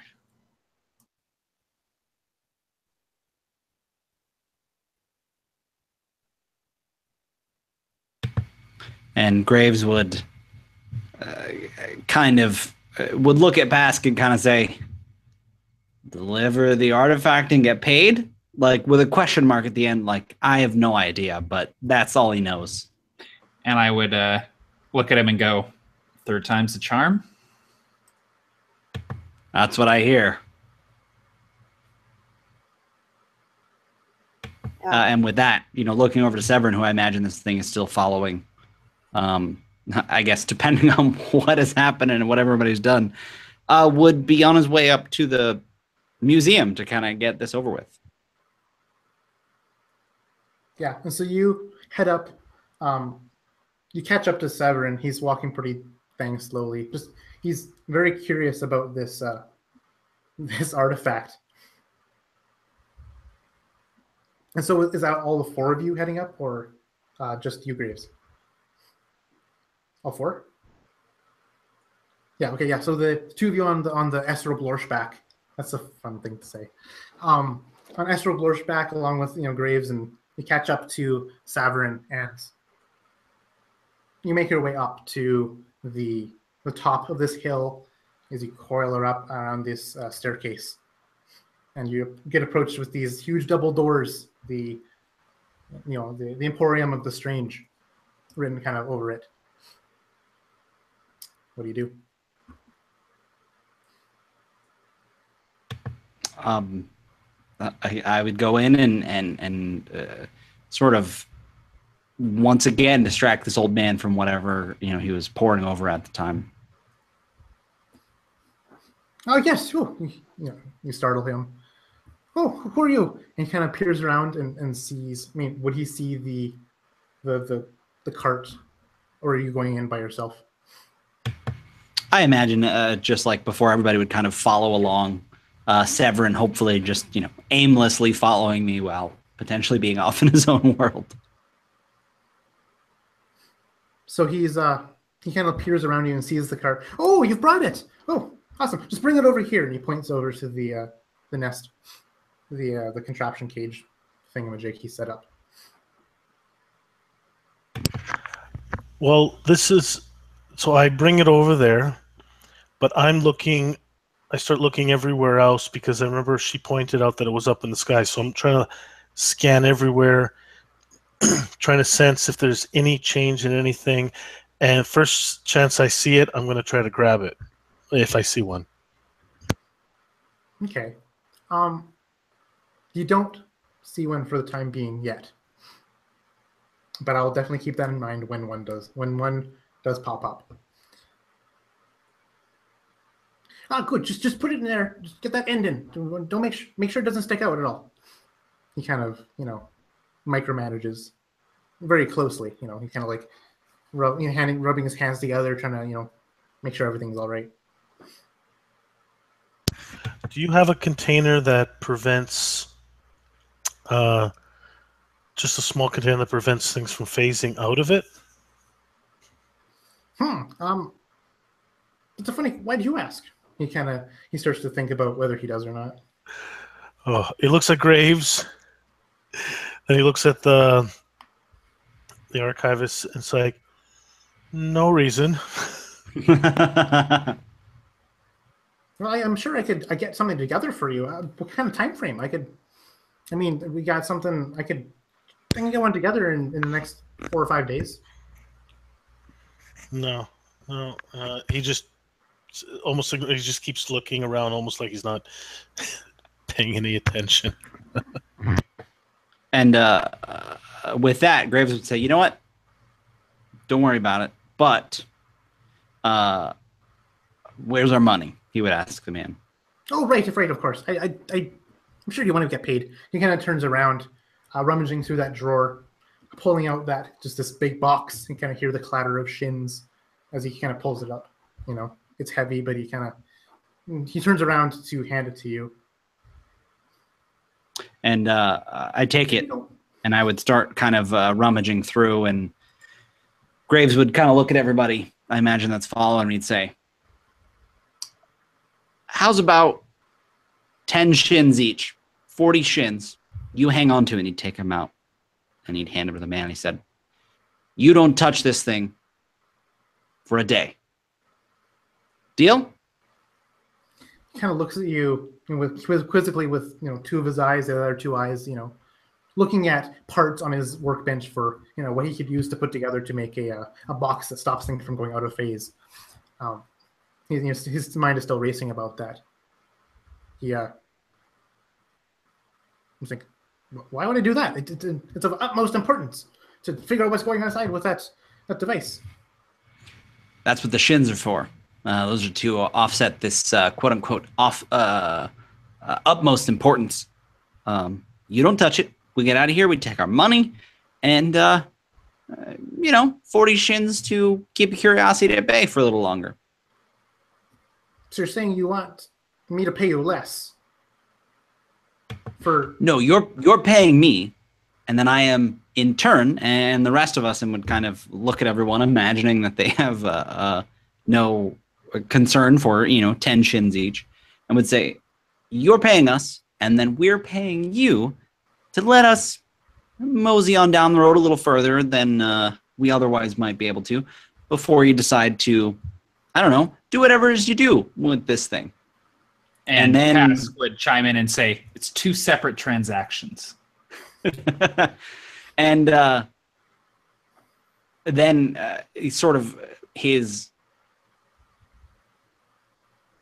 outward appearance almost would change. Graves would look at the man and, in a very serious, no sarcasm, no joking, say,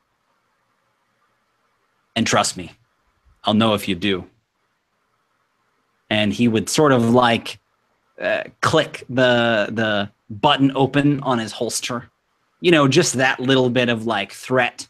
Like, listen, man, don't, you know.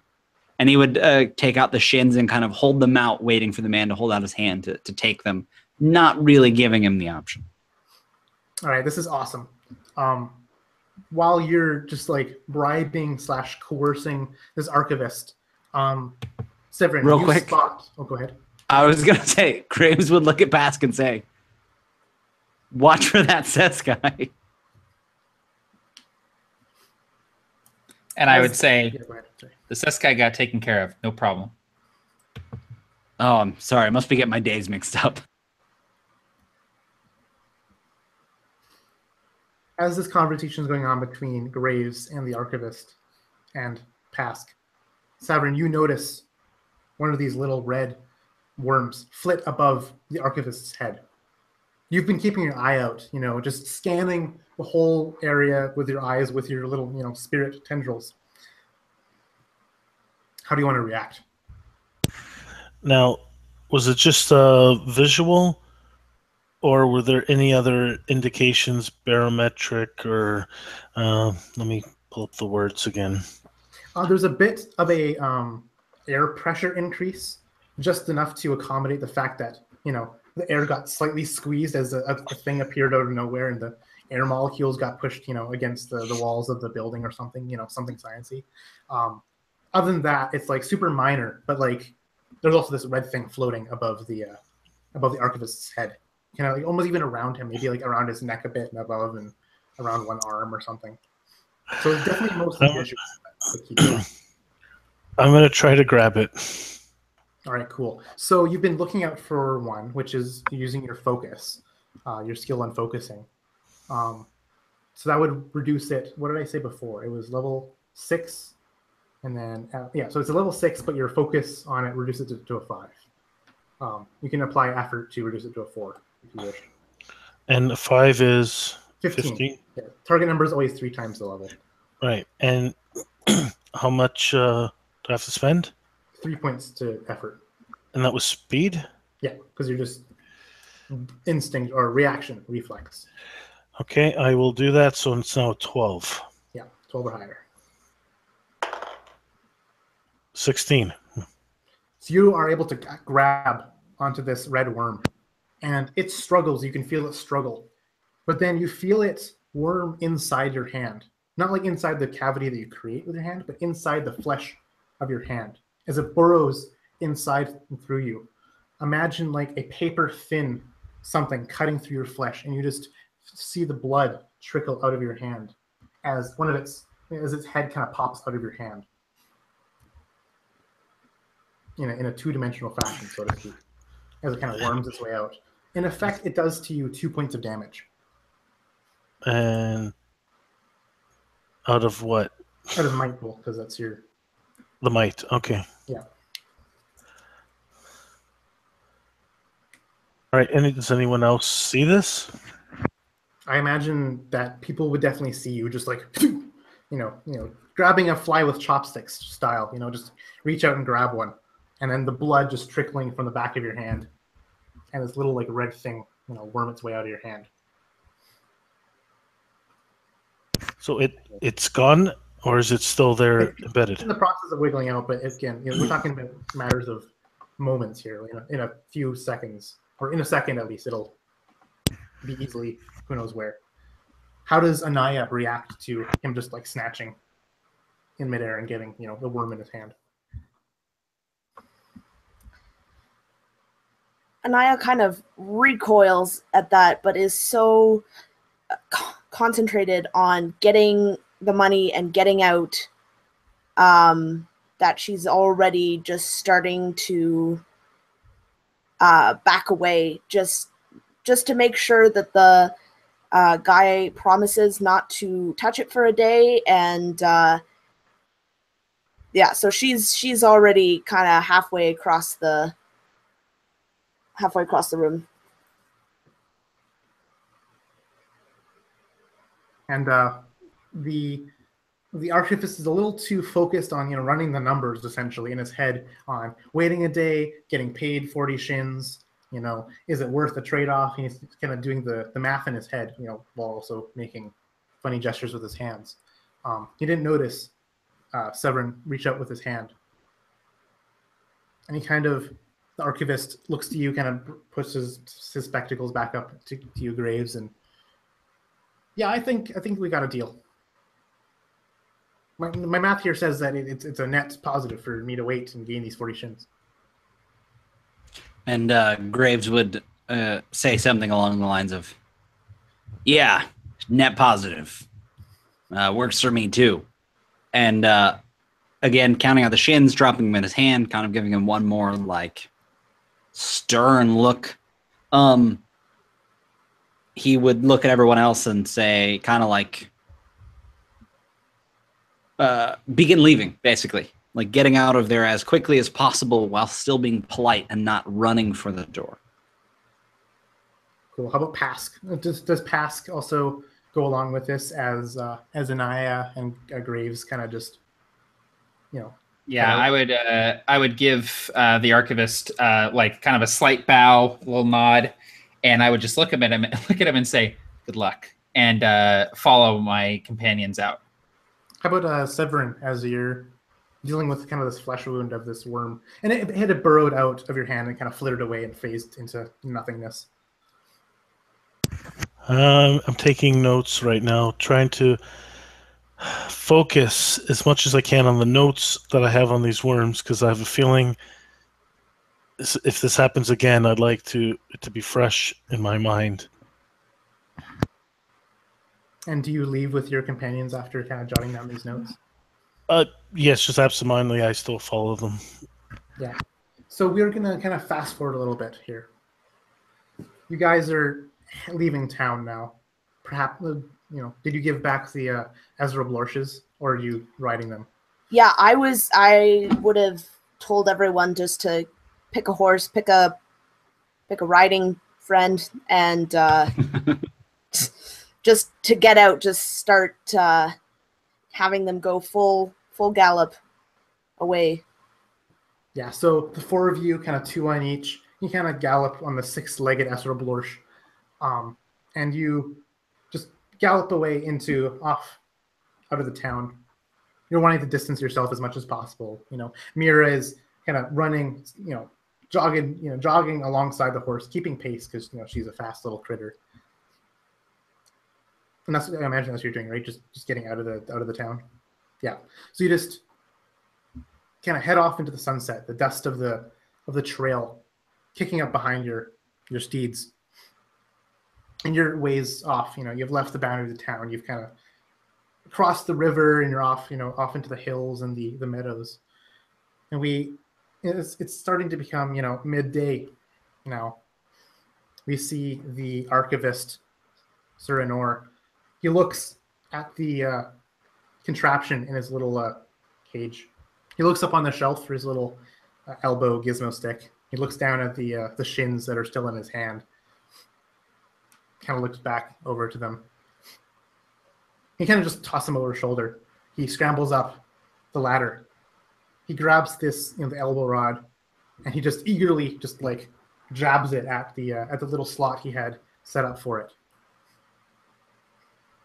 We see this two Ezra Blorsch just galloping off. Behind them is this explosion of the town of Valoron. This heat rises, this huge cloud. This shrapnel just flies like rain, embedding, into the ground below like hail, like lethal hail. Just destroying all the pothouses, cutting into their fleshy walls, and they're kind of like deflated balloons. They collapse inwards. You continue to gallop. You're far outside the range of Valoron. Away from the range of the detonation of Valoron. But Graves, you swear out of the corner of your eye, you see one of these red worms whiz around you. And that's where we're ending the session. Awesome. That was so good. Yeah. Oh man, that was Numenera as I understand it. Yes. that's just it. Because I'm like, the next time I'm like, all right, we get sucked in again. My first thing is I'm going up to that, and I'm just gonna fill that man full of holes, steal his money, and I'm going home. And I would expect that again, something's gonna happen to this artifact. Like, you can't protect it. I don't know. Really cool. That was awesome. Yeah, awesome. I actually think I was going to use the cube first thing in the morning. As soon as the worms came out, smash the cube right on top of it to delay it 1 minute and see if that changed anything. But Yeah, this was a lot of fun. I wanted to say that my notes were useful. I didn't even look at them the whole game. Yeah, so it's an awesome game. This is Dice on Ice. Fun session. I'll go again through the list. We'll go backwards since the first time. Start off with Paul. You can kind of do your outro. This is Paul. I don't really have much on my channel, so but if you're on Facebook, go visit Absolute Tabletop, because that's the best place out there to find games and gaming related products. Yeah, then on to Matt. Yep, I'm Matt. I run the channel Fistful of Dice, and I write RPG books over at AbsoluteTabletop.com. This was an absolute blast. It was my first time playing Numenera, and it definitely has left me hungry to play again. It's one of those things where, like, I didn't realize that I wanted to play in, like, a Doomsday Device Groundhog Day game, but I definitely did. So that was really awesome. Thank you. And on to James. Yeah, same here, but I feel like that's the beauty of Numenera is I've only played in a couple games, and that's the fun part. Is it's weird when the mechanic of the RPG is with your own brain trying to figure out what's happening, trying to maybe change something, do something else, explore. Really cool. So I'm very happy I got into this game, and yeah, it was awesome. I really enjoyed it.